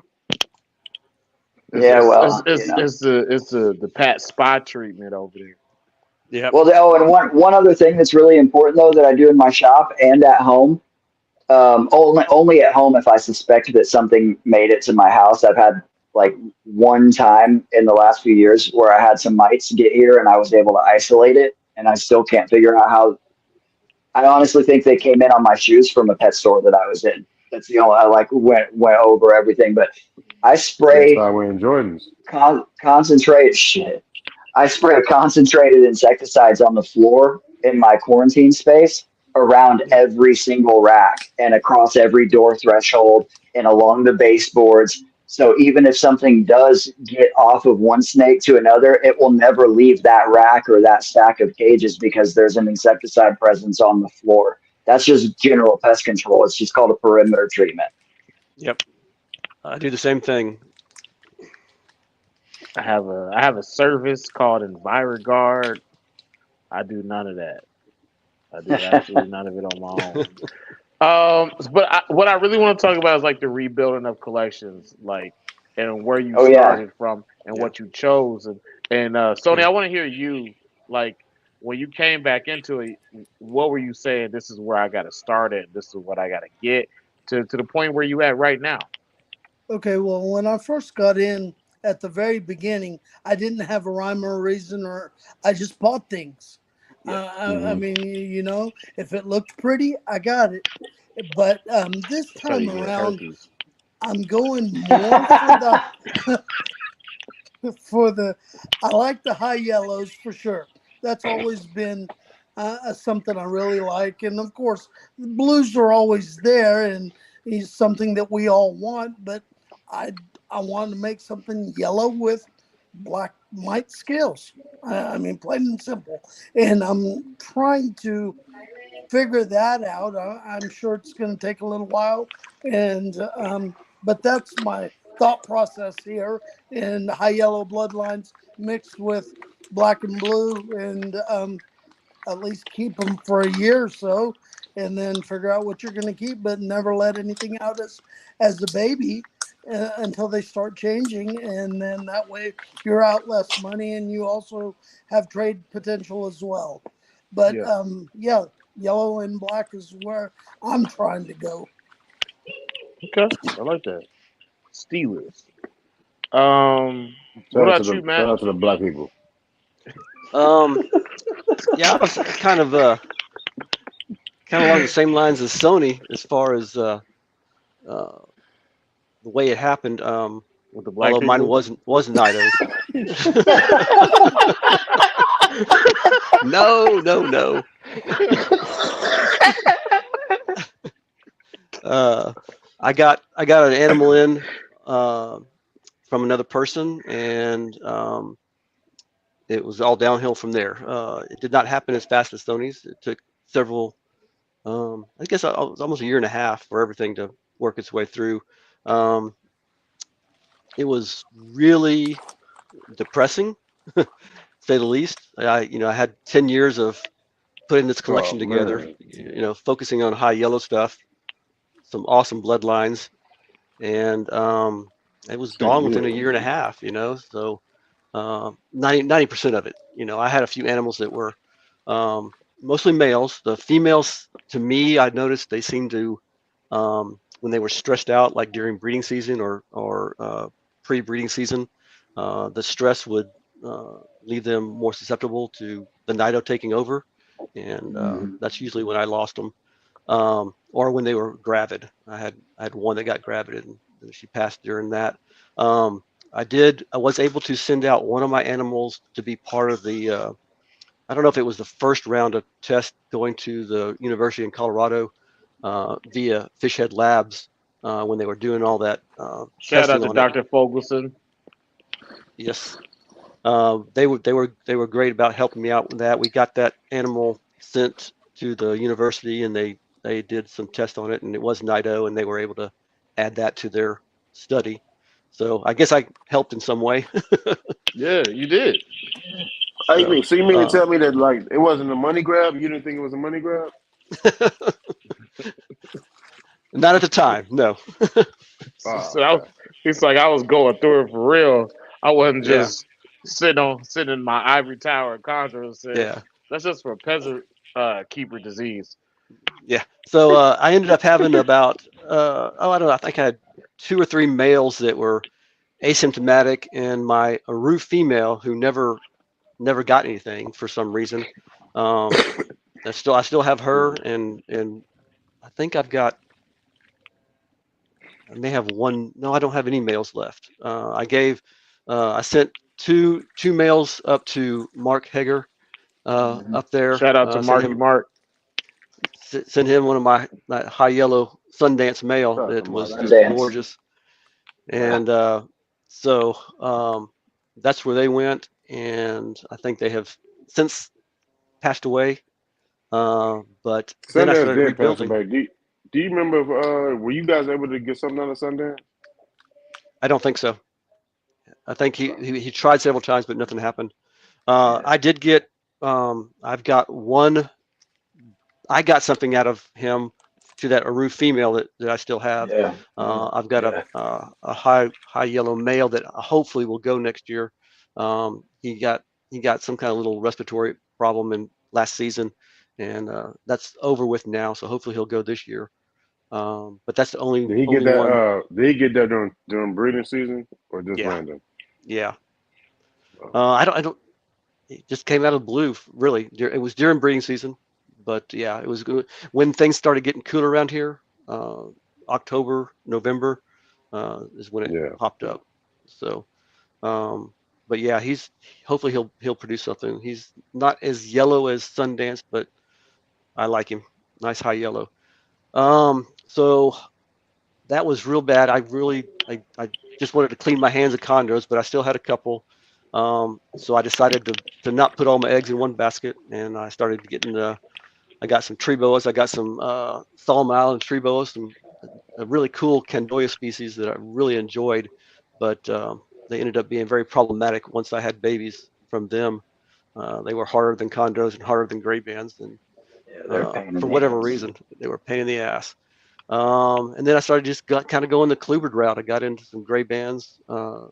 Ken, Sony, and I go to West Texas with some friends of ours, Eric, Paul, and we caught some locality gray bands. And so I've got that project going and got into corn snakes, okates, which I really enjoy.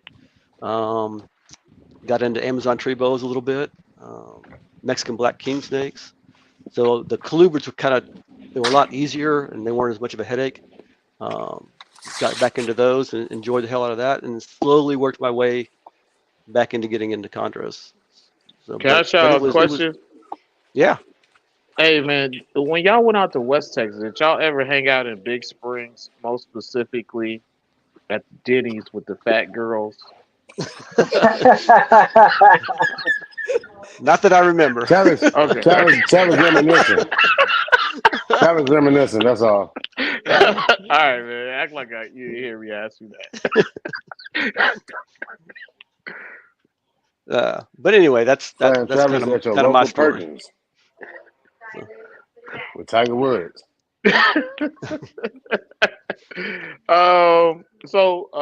Pat, I want to get to you, man. Um, as my family say, when you came back from up north, how'd you rebuild your collection, man? Yeah. We also say down south it's kind of the same. It is the same thing. Same Our thing. family's the It's the same, same man. thing.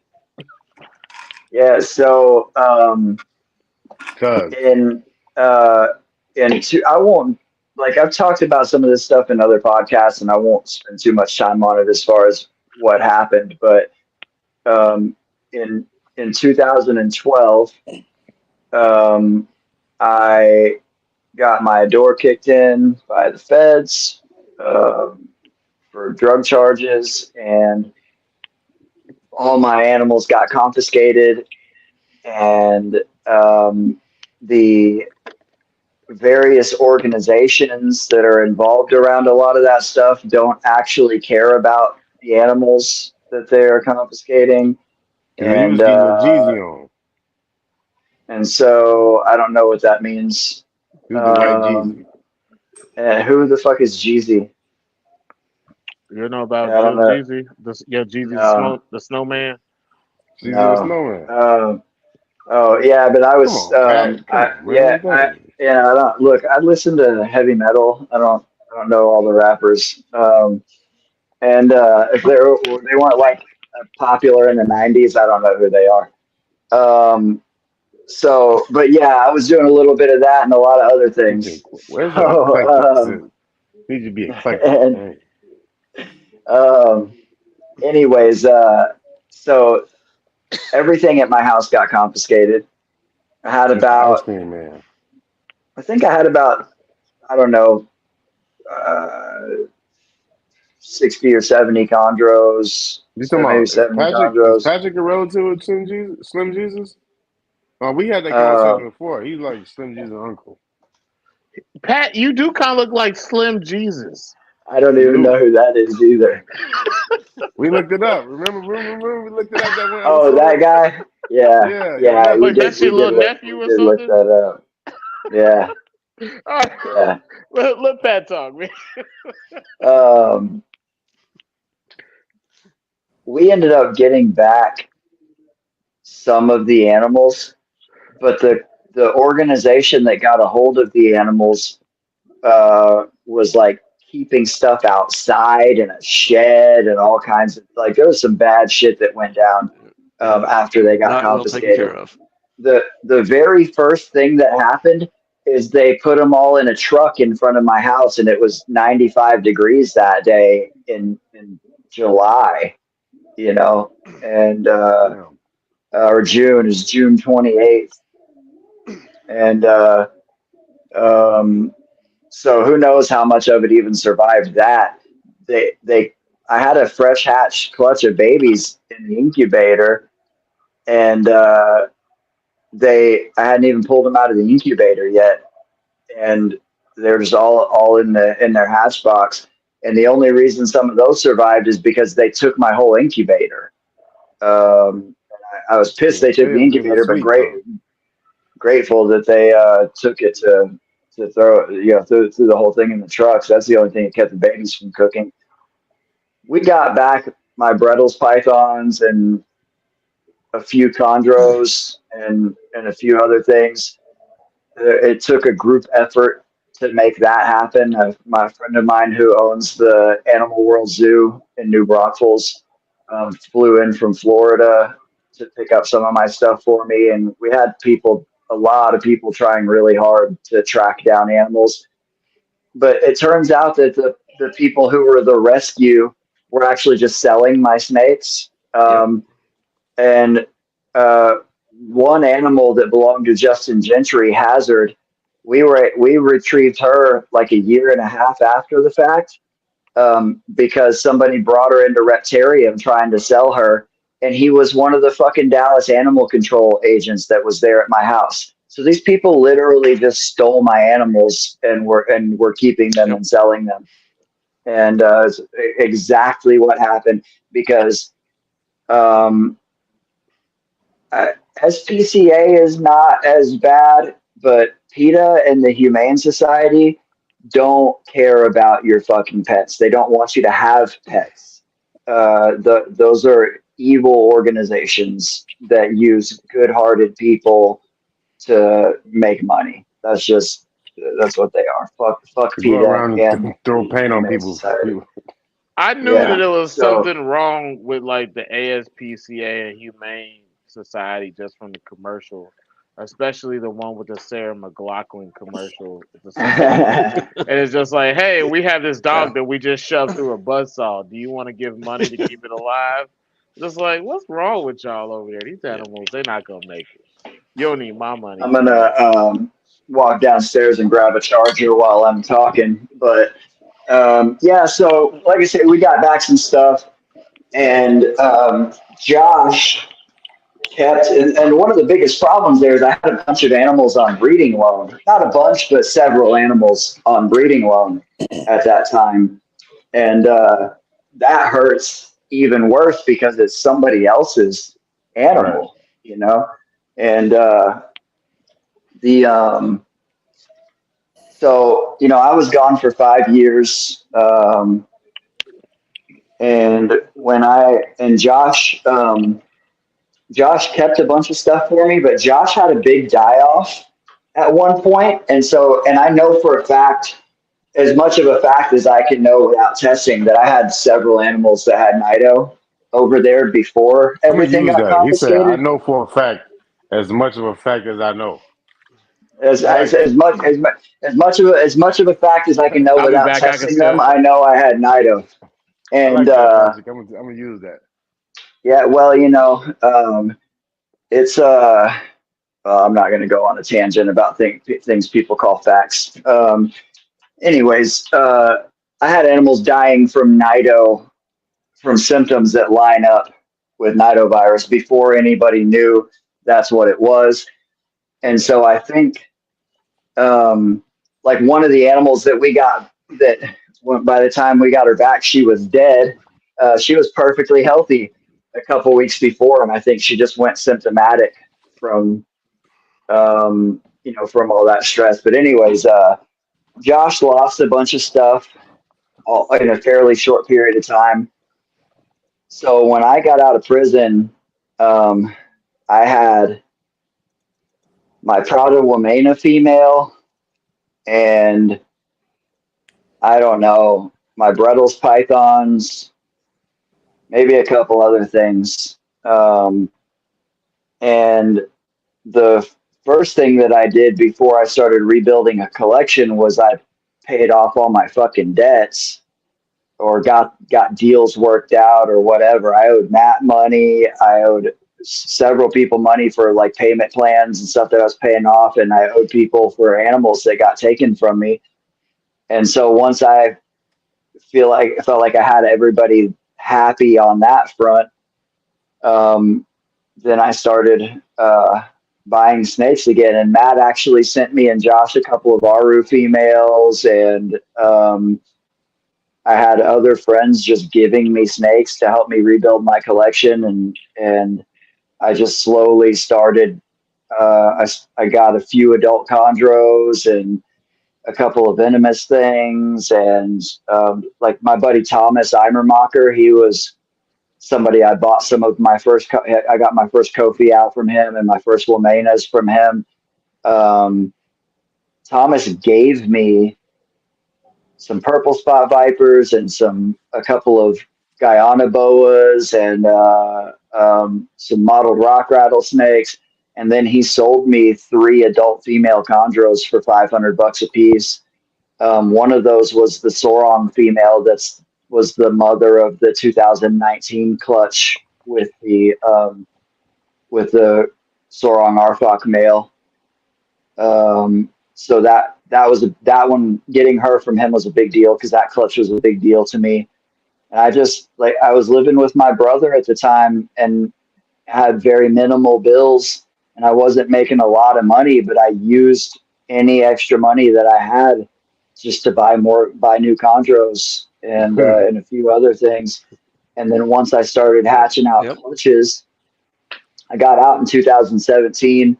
Had a couple females lay in right around the turn of 18 and 19, but didn't get any good eggs. I had like one clutch that got laid from the perch and they crashed, and another clutch that had no fertility, and another clutch that had low fertility. So kind of struck out 3 times in a row. Actually, that happened in the span of 2 weeks. I struck out 3 times in 2 weeks. And then 2019. August 2019, you started hitting them. Yeah, but I got everything kind of dialed in a little better, and I had that clutch and then the crook clutch in October of 19. And those were kind of the turn. You had a crook clutch right after that too, right? Another one? Yeah, I think 8 months later in 8 months, okay. Something like that. Yeah, May of 2020 was the second crook clutch. But yeah, those first 2 clutches, in addition to being really awesome clutches, I mean, that first crook clutch is what Hellboy came from, and the Void and whatnot. Those are still the two most extreme chondros that I've ever produced. And Crook was a Facebook find that I got for $350, and I bred him to a Biak that I got off of Instagram for $650. And, and that pair that I had $1,000 into really set me up. Like, selling babies from those clutches allowed me to start buying more chondros and more cages. And that's where it all started. Was I had a good friend that was willing to hire a felon fresh out of the joint. And I had lots of people that could see that my head was in the right place, people in the community that were supporting me, like Matt. Matt, by the way, stayed in touch with me the whole time I was in prison. Matt and Gary Scavino and Melanie. They put money on the books. They were writing me and accepting my phone calls, and which is a huge deal to have people that are supporting you like that. For sure it is. Yeah. And Matt sending you some booty magazines. Yeah, they don't allow that in the feds anymore. But I still got one letter of yours I came across the other day. That's awesome. Yeah. You're a pretty good artist too. Yeah, I used to draw little snake pictures for my friends and shit when I was sending letters. Yep. Yeah. Why everybody goes to prison? They become an artist or a poet. Well, you got a lot of free time, and I love to draw, but I don't have time for it now because it's time consuming. But when you got a lot of time on your hands, my daddy get locked up. You would see all these professionally drawn ass envelopes. I was like, man, this guy, Jesus. Keno get locked up. All I'm gonna send him is copies of Blacktail.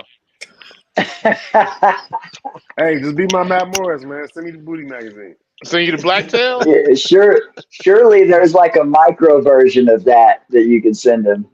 Midget tail, midget Blacktail. Yeah. Now you're after my own heart, Patrick. Yeah, that magazine's just called Shouties. I thought we were shouting.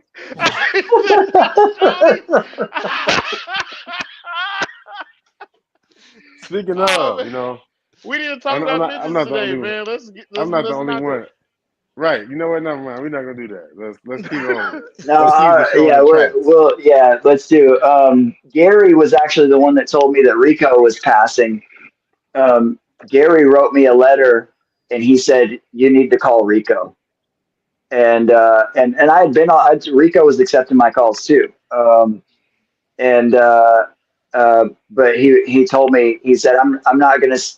Gary's letter said I'm not gonna say too much, but I already knew that he had brain cancer. But he said you need to call Rico, and he said Gary said don't even say anything about the sickness. Just call Rico and talk about snakes with him, and just shoot the shit. He said you need to call him, and that was not too long before he passed. And so I was really grateful for these people that I've never met before in person Rest in peace, to Rico. to support me. Yeah, yeah, and and it was awesome to talk to Rico one last time too before he passed. Rico was just a fucking amazing person. Yep. Um, but anyways, yeah. So I had a lot of support, and I when I got out, people could see that my head was in the right place and my heart was in the right place, and Yeah. a ton of people that were pulling for me, So and you have been uh, rehabilitated. um, uh, I suppose that's a good enough word for it. Yeah, yeah. I mean, I'm still clean. I've been clean for Yep. 12 years now, so longer out than I was in, Just addicted and to meals with no sides. Come on, Shawshank Package. That's what we talking about, baby. just eat meat. yeah, yeah. Well, I How like long did it take for you to wean yourself off the dips and stuff? the dips, Yes. the body weight exercises. No, the spreads, all that. The It did take me. It took me no time. I stopped doing that shit in the county jail. I didn't even do it in the joint. oh, for real. All I don't. Yeah, I don't fuck with any of that. I'm fucking traumatized by ramen noodles. That's not my jam, dude. Damn, man. Uh, I haven't look, had ramen no, noodles in a long time, man. no. I eat I ain't had ramen, them in a but couple of not years, not but they that. got me through. They got me through the poor years. Yeah, yeah. No, I'll eat ramen, but not the 10 cents or 20. Well, they probably cost $1.50 now. They used to cost ten Yeah, cents. they was Uh, a ten. They was ten for when a dollar. when Yeah. when I make ramen noodles now, we make broth with bone marrow and the bones from ribeyes, and we do real ramen. I don't do any of that bullshit. I haven't made a No, spread you since got to I get was the a ramen that kid. get your cholesterol and your hypertension up and stuff. It's actually probably way So better for you because no, it's that not, bro. ramen that ramen that you get from the store, man, it's just full of like weird salt.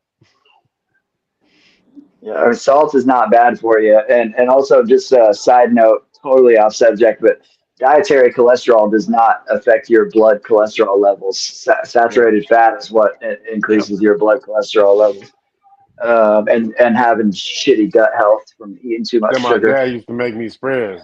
Oh, that's wild. That's wild. Hot, hot Cheetos. No. Trailer Park Chondro said his daddy used to I make see him that. jail spreads. I see that. That's Hot wild. Cheeto spreads. That's Trevor, wild.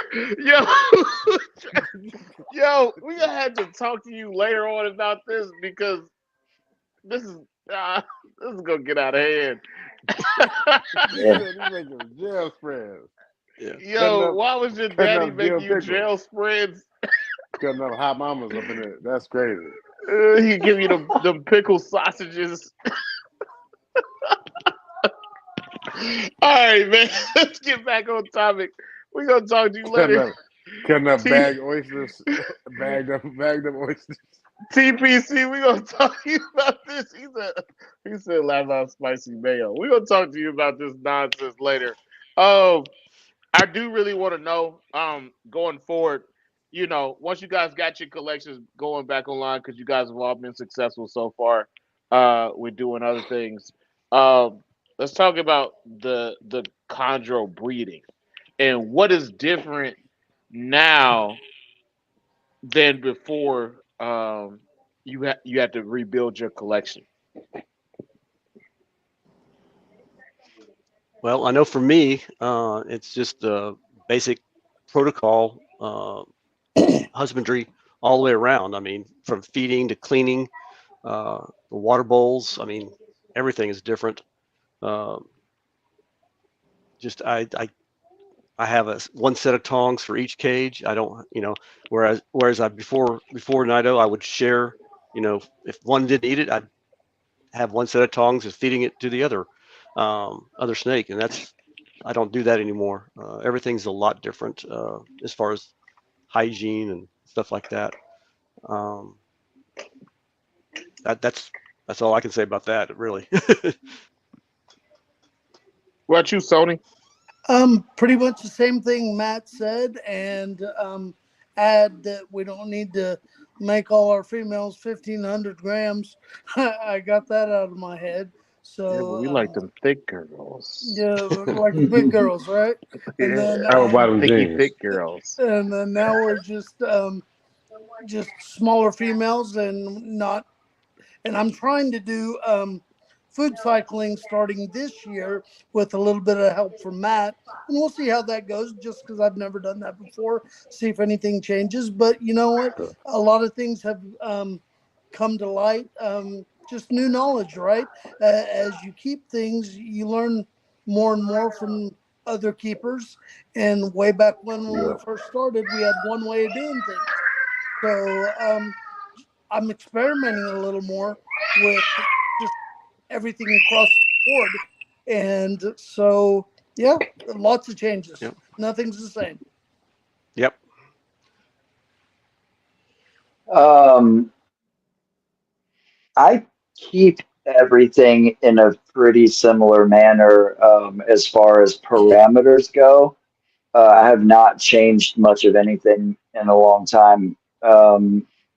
But as far as like temps and humidity supplementation, and um, husbandry wise, the only things I've changed are the things that they mentioned with quarantine and cleanliness and order of operations. And I also am more adamant about more frequent water changes these days. But with breeding, I haven't changed a whole lot again as far as parameters go. I do a little night drop, but I'm not night dropping animals individually.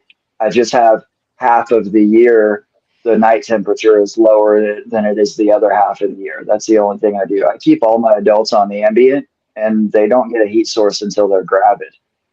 And that's in both rooms. And the things that I've tried around food cycling uh, are I've tried a few different things, and I've only seen like subtle differences. And one experiment that I tried this year that seemed I won't speak too much on it because I want to wait until it plays itself out. It's still kind of in the process.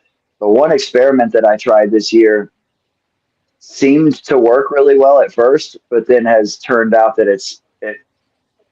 I can't say that I caused the problems by doing it, but I'm not getting the fertility rates that I hoped. I feel like I induced some ovulations, and that was a good thing for the ones that were ready and a bad thing for the ones that weren't. So Hmm.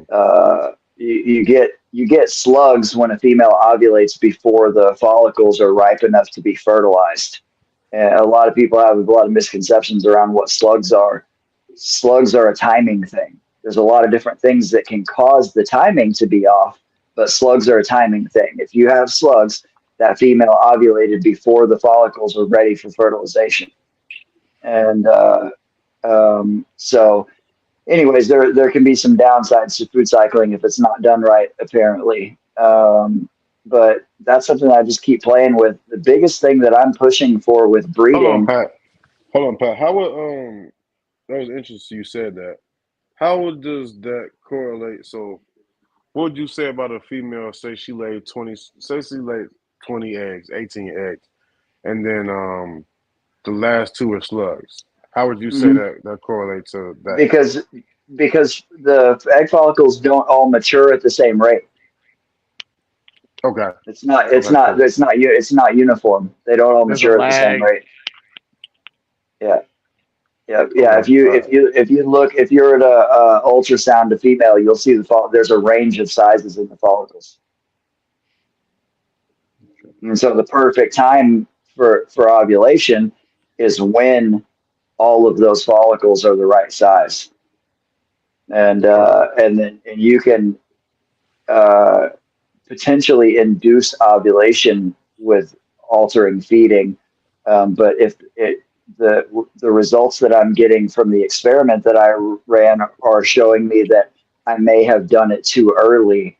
Um, with well, we'll see. We'll see how it plays out. It's like I say, I've gotten some Mm. bad results, some medium results, It and sound like hopefully you're we'll doing get some good results. some real deep scientific stuff over there. Well, no, it's not deep scientific shit. It's just I'm just a Mm. weirdo over here playing with snakes. Or a So was scientist. it not And enough weight on them? no, just I don't think their follicles were ready Okay, when I did what I did to try to induce ovulation. So gotcha. I need two things. I need a fucking Sound pretty ultrasound. sound pretty Um, scientific to me. so I'll stop guessing about it. Now I'm definitely not a Yeah. scientist. I also got some really funny messages from somebody who fashions himself a scientist recently, and Please, please let's not do this. yeah, Don't go there. we're not going to go down that road. I'm just going to say that Travis, you I did shut too. that. You got some white paper from something like that, right? Yeah, well, I shut that shit down in the messages. Um,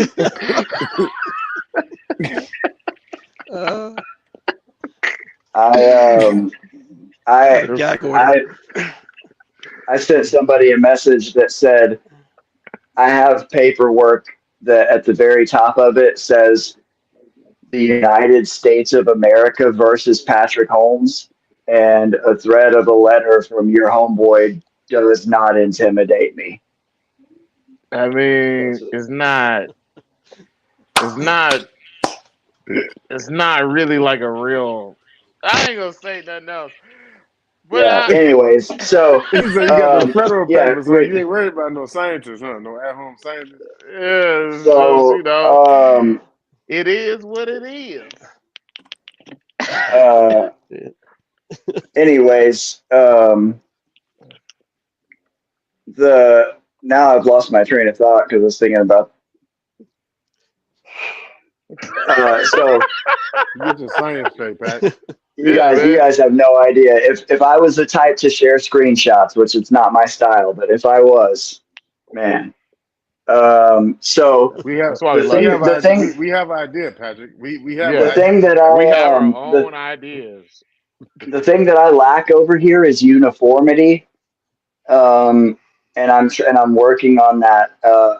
I'm working with Focus Cube to get a wall built out over here.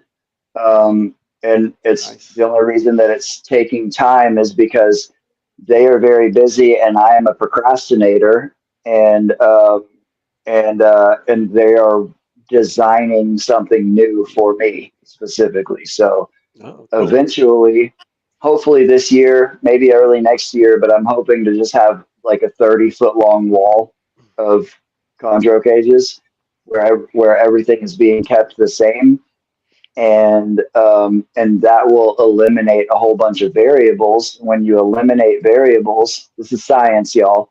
When you eliminate Mm, variables, it mm. allows you to pinpoint issues a little bit better, because you're controlling variables. And How you many know, variables if do you have in your controlled experiment, Patrick? just one, snakes are the one variable. I got one Everything more else. variable for you. Actually, deciding to put your damn TV up on the wall. Mm, I may do that. It's still sitting on the floor in my bedroom. I know. I know it is. It's getting She kind said of science, dusty. bitch.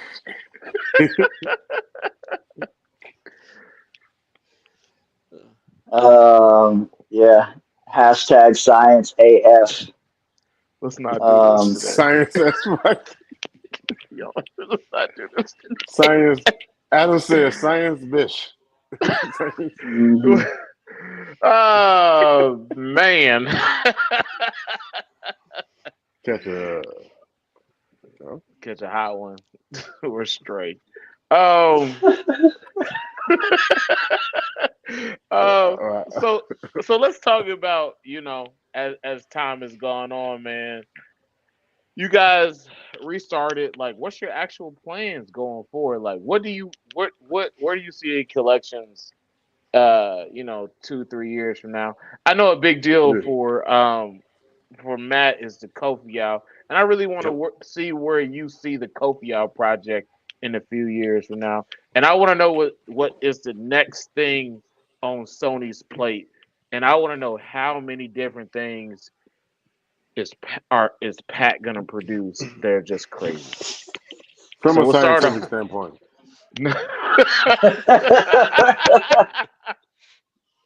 Oh man! Every time you say scientific standpoint, I just hear George Bush saying strategically.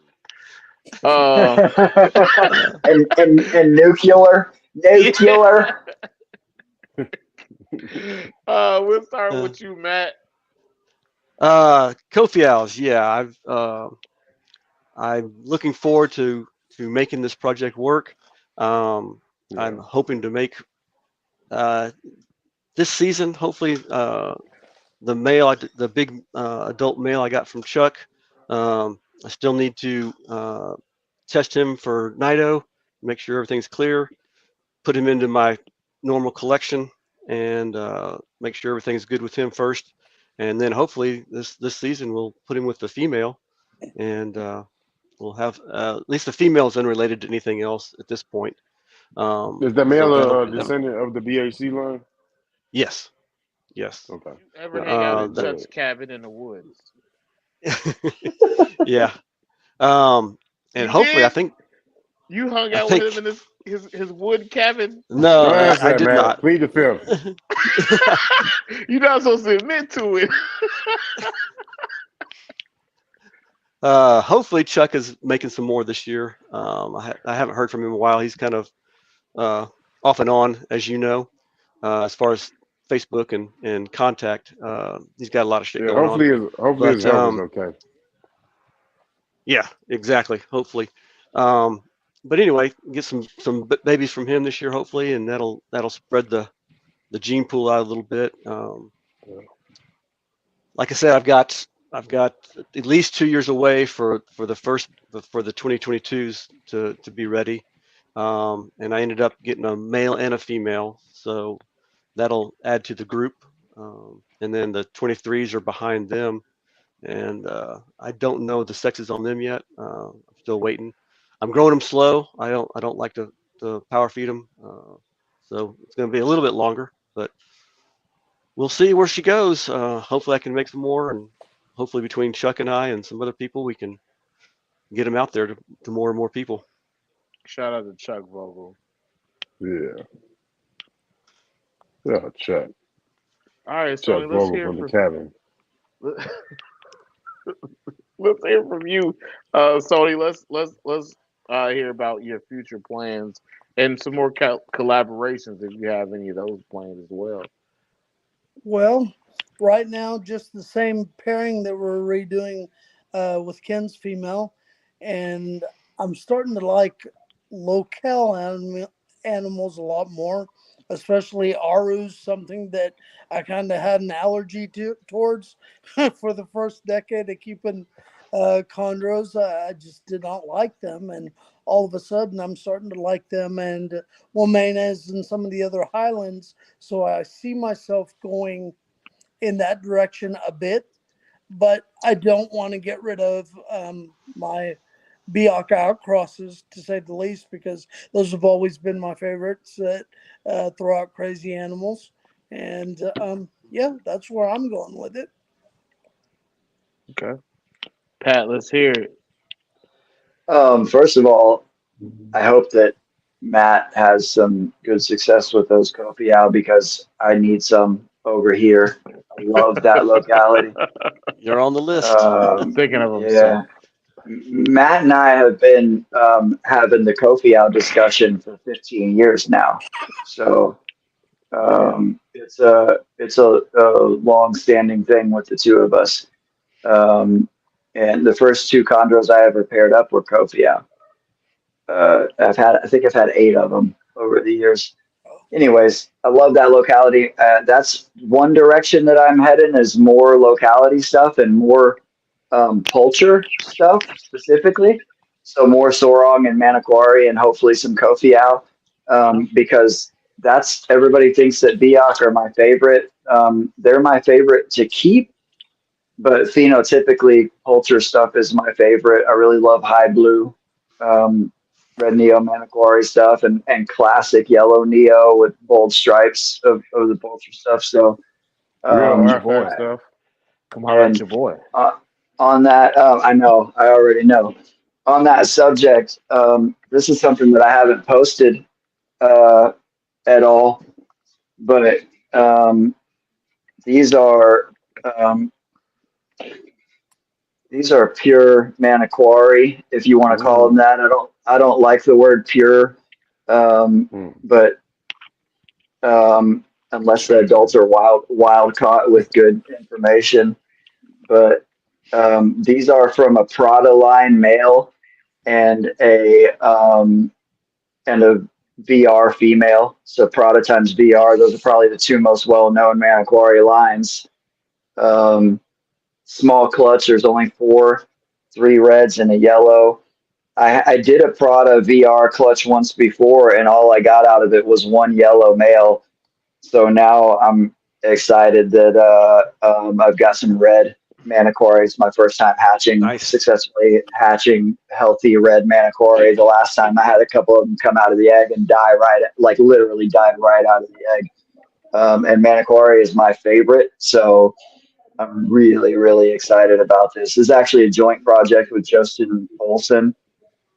And so, yeah, anyways, really excited about that. So that's one Patrick, thing I'm doing. Yeah. whatever happened to those the Partho babies that you had a couple years ago? None of those. None of those survived. They were all dead in the egg, or one of them actually, like, mostly emerged and then died. So, yeah, and I'm still waiting on somebody to send me back some genetic information so we can document that they were Partho, but that was definitely a Partho. But yeah, I do. Here, I've got some stuff that's going to Germany. I just fed this animal, and it's still trying to eat. Shout out to my Germans out there. Yeah. So I've been slowly falling in love with this snake.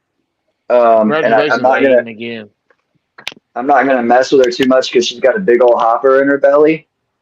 But this is a blue deuce Biak. I like when they got some big like those Texas girls. This is from the Blue Deuce Watermelon times Biak clutch from last year, and this one's going to Germany, and it's developing a whole bunch of white flowers, which is fucking super cool, and it's the only one in the clutch that I know of that's doing that. White flowers are one of my favorite traits, but this thing's getting some nice yellow diamonds and nice white flowers. And then I'm just showing these because it's a special request right now for the audience, but this is the other one. Please don't eat me. Also got a big hopper in the belly, but that's from the blue male, the blue David Brahms male times Bushmaster Arfak Jayapura, and it's teasing at the change a little bit too. The dorsals are turning blue on that one. These are the ones that you didn't sell to no black people. No, I definitely did. I'm racist, so.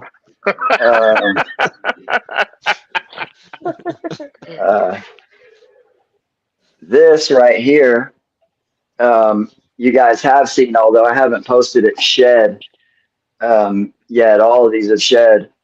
This animal is Hellboy's nephew and looks exactly like, I mean, it's almost a carbon copy of Hellboy as a neonate. those diamonds really are as orange as they look in the pictures that I've been posting. Like these things are just nuts. Gorgeous. So, like Sony, I love the fucking Biak outcrosses. Got that wild card factor. They can throw all kinds of shit. You can get black and yellow and all that pixelated stuff. And no matter what they turn into as an adult, any red Biak outcross is going to go through a really dramatic color change that's really fucking fun to watch. It doesn't matter what it is or how it turns out or what the bloodline is. If you breed anything to a red Biak, the red babies will go through just crazy dramatic color changes, and it's just super super fun. But yeah, so I always have Biak outcrosses lined up. I was really disappointed just a few days ago to pull a bunch of slugs from a Biak female because I only did one Biak pairing this year, so there will not be any 2024 Biaks for me, which is lame as fuck. So next year though, I've got a lot of Biak females that are ready to go next year, and some I'll do crosses with, and some I'll do at least a couple of Biak pairings What's up, so that I Aiden? guarantee to get myself some Congratulations Biaks. on Aiden.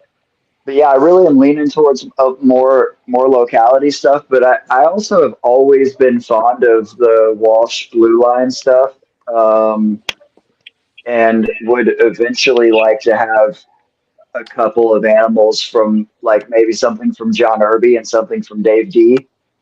I think those are the guys that are doing the most work to keep the blue line alive. And I would Yeah. like to do I would like to do exactly what Lupe did this year and breed a, a Walsh blue animal to something blue from Garrick down the road. That would be cool.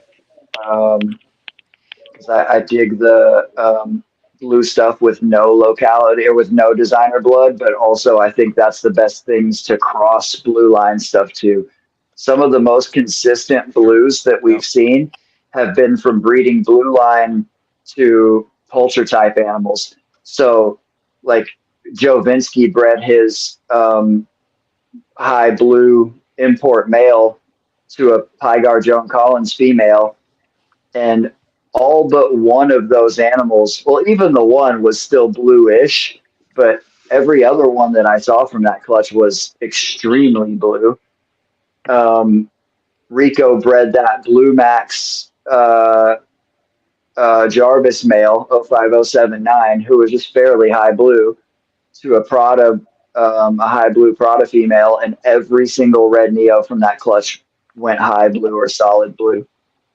So that's kind of my jam right there. So that's something that's in the future. I want to do like essentially blue line times Maniquari for really high blue stuff.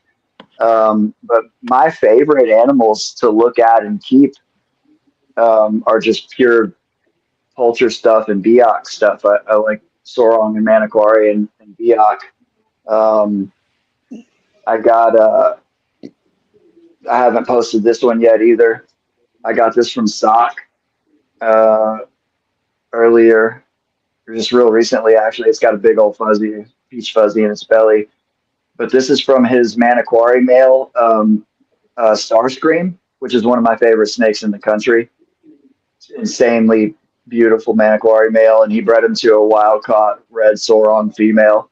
So this is just a red poulter with really awesome yellow diamonds and bold black markings. That's my jam. But yeah, that's you know, I've got enough animals over here where I can kind of make it basically anything that I want. I've got a lot of high yellow stuff, and some blue line stuff and all kinds of locality stuff. So I can kind of do whatever I want, but I really, my main focus is high blue locality. And then Brian Fisher and I have been working on like multi-generational Biak stuff. We're both pretty confident that we can produce some really interesting traits in like, you know, F2 and F3 and so on Biaks. We'd like to, a few generations down, have Biaks that are just pure Biak with really extreme traits, and they have Shout extreme out to traits in B the Fish. wild. Yeah, yeah, for sure, for sure. So, um, yeah, and also a little shout out to Aiden in the comments because Yeah. he's Congratulations to been Aiden. killing it, man. That clutch that he just got from the Highland male and the he got fucking like 18 eggs from that old ass Jayapura female. That's so cool. I love that he's keeping some of his uncle's lineage alive. Shout out to fucking Ed Bradley. I haven't Yeah. talked to Ed in a while, but Ed's a low key OG that doesn't get enough recognition. Um, He made some nice I stuff. agree. made some really nice stuff, and they're his lineage is still alive and well. So yeah, yeah. Matt, you sent a picture, man. I Ooh. want to show you a picture of. Yeah, that was the Wymena Ajax. That Oh yeah, yeah, Hmm. I That's love that beautiful. animal. Yeah, yeah. He went way more blue than that. yeah, that was That he was what 3 years old in that picture right there. maybe 4. Yeah, 'cause I Yeah, think I got him. I think I got him at 3 from Andrew, It's and nice. then that's I had right. him for a little That's bit. right. Yep. But Yep, now Yeah, is he that was. Wamino or is that a Bocandini? well, that's Wymena. Well, I mean, technically, like anything coming out of Wilmena was probably collected in Caravaggio or Bocandini, but Yeah, yeah. still, I mean, yeah, exactly. he But was. that was I believe he was actually farm bred, though, didn't he? Didn't Troy bring him in as a baby? it was a Franz baby. Yeah, Yeah, yeah. I think he was I think. actually. He may have been hatched on the farm, but Yep. he was. He had a bright yellow tail, solid yellow tail. So Mm. I would. I suppose it's possible if he was farm bred that he was an outcross, but usually you only see that solid yellow tail with pure Utariensis stuff. Okay. Yeah, and like you said, it was labeled Wymena, but it could have been anywhere from around there. Yeah, So yeah. He was black as a That was juvenile. just that It was went through I was dark. just poking fun. I was just poking fun at Patrick, man. That's all. Yeah, yeah, for sure. Yeah, yeah, I miss that snake, man. He was just an unbelievable animal. Super calm. Just he was just fucking yep, awesome. Solid fucking snake, man. Yeah. All yep. right. What else y'all want to go over, man? We in the bar. Y'all can have your rants if you want to Shout have out to your rants too. Artifacts. Well, I'm gonna have to bolt on you guys. Yeah, yeah, it's Yeah, about that time for me no, too, man. I got a I'm gonna have to lot of work get to off do of in the here. morning. Hey, man, I Yeah, respect it. I 5:30 respect comes it. early for me. Yeah, Listen, yeah. before we Because get that was out a of here, that was a pure Cyclops. before So before we get out of here, I will let you, Matt. I will let you say whatever you got left in the tank that you didn't get to say before, and yeah, we'll start with you, the pilot. with who? Um, With with Matt. okay, I missed that part.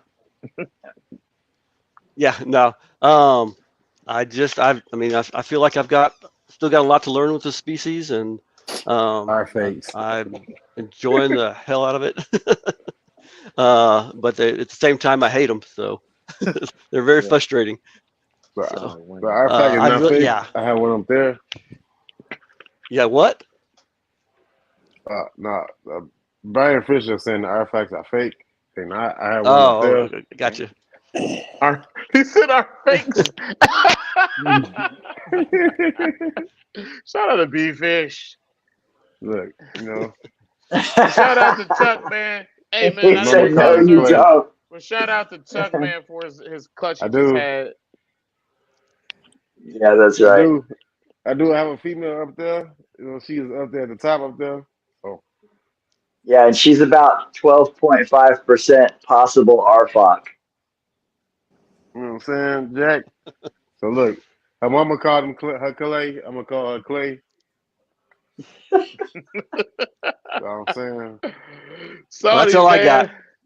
Sonny, They what trying else to you got, man? Hey Matt, they trying to go back and rewrite history. You know what I'm saying? I know. Typical Americans. Sonny, what you got before we get up out of here, man? Man, it's way past my bedtime. All I've got to say is the sky's the limit with this, with the chondros. And, anytime any of us old heads get together, we talk about how much we hate these guys just because, they're not promised like corns or anything like that. But it's something that'll always be You probably They talking the about like the same shitting in as snakes? their what I water eat. bowls. You talking about the snakes or new keepers? Talk about the snakes, Keno. Oh,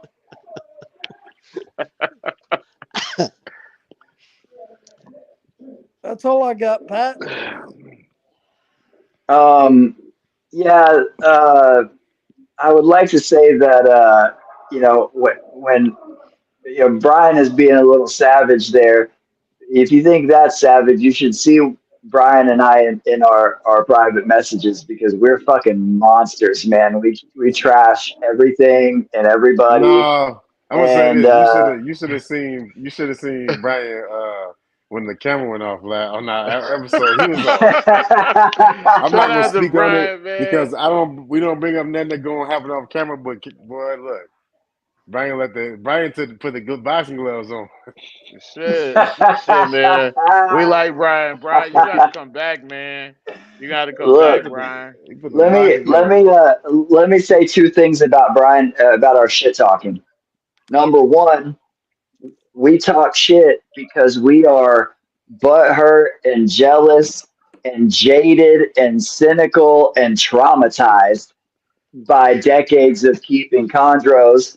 So And another elitist. thing You Yes, that got some yes, fucking sir. yeah, elitists. yeah, Y'all elitist snob too. snobs. We're fucking elitist snobs, and Ivory Tower hangout. um, yeah, and anyways, and but I'm scared, so I don't say this shit out loud to people. But what I will say is that the second thing I'll say is that Brian and I have never said anything bad about any of the people that are on this podcast tonight because y'all are all fucking awesome, and Yeah. that's the truth, man. I'm not just being funny. That's the truth. And we No, I know sometimes Pat. are. I know, especially with Pat with me, man. Yeah. Shit, if you got something to say, you just come out and say it, man. Yeah, I feel I ain't like never Pat's thought not you. gonna hold back against me No, he if he won't. really want He to won't say hold back. Yeah, well, you guys Hey, know I'm an anti-drama kind of guy, and I if I am gonna say something about something, it's got to be worth it to be worth my time. yeah, But anybody who knows me also knows that I do not hesitate to reach out privately and say stuff to people. I'm not about starting shit in the comments. If I have something that I think somebody needs to hear that I think will be beneficial to their animals or to help resolve some drama, some of you guys know about that too. That I reach out to people privately to try to mediate things and to have a conversation like men, even if it's not with men. And you guys know what I mean when I say that. yeah, Motherfuckers get canceled for saying shit like that these days. yeah. Are But we talking about unisex boys doing the eat? Pat, come on, Travis. Come on, Travis. We've been on the tracks. We've been keeping it on the tracks the whole time. yeah, Don't veer off. Don't yeah. veer off. I've been fighting You my would think, nigga. hey, say you would think that Travis would be good at staying on the track with all that experience. Hey, listen. I know what y'all think I do. Oh man, I gotta tell you a And secret. all that rollerblading he does. On the track. He said the track, baby. Yeah. Yeah, Oh man. the blizzade. You see the hair. You see the hair. It's flowing. Listen, as long as it's not the Aquarius blade, we good. Yeah, yeah. Anyways, But yeah, it's also past my bedtime. I'm off tomorrow, so I'm gonna sleep way in until 6 a.m. and and then I'll be up trying to feed stubborn baby chondros over here that want to eat in the morning, and cleaning more snake shit than you can possibly imagine. And I might have time to pick up some kettlebells. Good. What about the Satan stick? Yeah, yeah, Awesome. yeah. My Satan stick. It's called a mace. It's a mace, sir. I thought it was some other stick. I didn't know it was a mace. All right, man. I'm super glad that No we got Diddy. to have this moment with y'all. Listen, I It don't was know when I'm fun. gonna get all three of y'all Yeah, back again, but I gotta get all three of yeah, y'all back again at some yeah. point in I time. know y'all back here from Carroll, Texas tonight. You know what I'm saying? Hey man, I'm excited. I'm excited to see you guys at the next Reptilandia, and Yeah. Yes, I yes, Epic that'll be Fest. fun. I appreciate the fact I get to live in a state with guys like this that I can reach out to, because I remember I reaching want to out to try Matt to. Morris, I want to and try I to eat as remember much reaching meat out to as Pat. Patrick as Patrick do. Listen, Pat, are we going? Are we going to get barbecue in September? I'm Him? actually, I have a little, Matt just invited me into into the group chat about that. Cause I saw Matt last week, picked up some snakes from him when I was in Austin. And so we're working on that now. Cause I am totally down to, y'all Yeah, we're know not sure that what we're gonna do yet. yeah, yeah, We're yeah. We still need working to. that out. Last time Matt and Kyle spent too much time manning the grill when they should have been socializing. Yeah, So we're gonna yep. try to get more people to rotate with cooking. So I'm gonna help with cooking, and I'm definitely gonna bring some food. So we're trying to get all that figured out as to what all we can bring. But there Yeah, will just be let me meat know. on the grill. Just let me Yeah, know whatever y'all need from me. yeah, But I yeah. If was you talking got about for extra, if you got an what extra hog, bring that deal down. you want me to go kill We'll a cook. hog and bring y'all a hog? We'll, I will we'll, most Yeah, we'll, definitely go kill y'all a hey, hog and bring let's a look, have some damn hog. hog. Oh yeah. we'll throw it in the pit, and we'll do it in the pit Hawaiian style. Listen, I got a Keep perfect you spot to go hunt hogs. Don't give me a reason to keep go y'all get y'all a swine. hog. Keep y'all Yeah, swine. I could have me a cow or something. yeah. No, we'll bring some beef too. I was actually talking about for Dallas. You want to go to Hutchins again? Oh yeah. Almost certainly, man. Hutchins is. I mean, Okay. what else are we gonna Yeah, fucking do? we got to go somewhere Yeah, we need. where we got a good beef brisket. Yeah, They no. had When good brisket. They had beef brisket. They had Texas Hutchins sweet and brisket. stuff with brisket. Yeah, man. Mm. Yeah, Hutchins brisket is about as good as it gets, and their burn ins are as good as it gets, man. So, but yeah, I thought yeah, I saw a NALBC midget Dallas. outside too. Yeah, I'll probably bring some food to Where? Bill's, and you never know. You never know, Keno, what you may find at Hudson's Barbecue. There definitely could be a little person over there for you. Yeah, there's What's the willing. address? There's willing and really needs $40. What's the address? We'll talk. We know what we'll talk about it offline. You know, we didn't win the whole episode. We didn't win the whole episode. I'm trying to behave myself. Freaky ass Keno. He's a 69 god. we ain't gonna talk about shit offline because I'm going to bed. I'm fucking tired. Midget All right, got guys. it. Thanks All for right, having us. y'all. This Thanks is for having us, Texas guys. Legends Part 2. We're getting out of here. Thank you to All right. Part our, two. our guests, Bye, and guys. we are out of here. Good night, y'all. Good night. Night. Chris, thanks to the sponsor. Shout out to Midgets.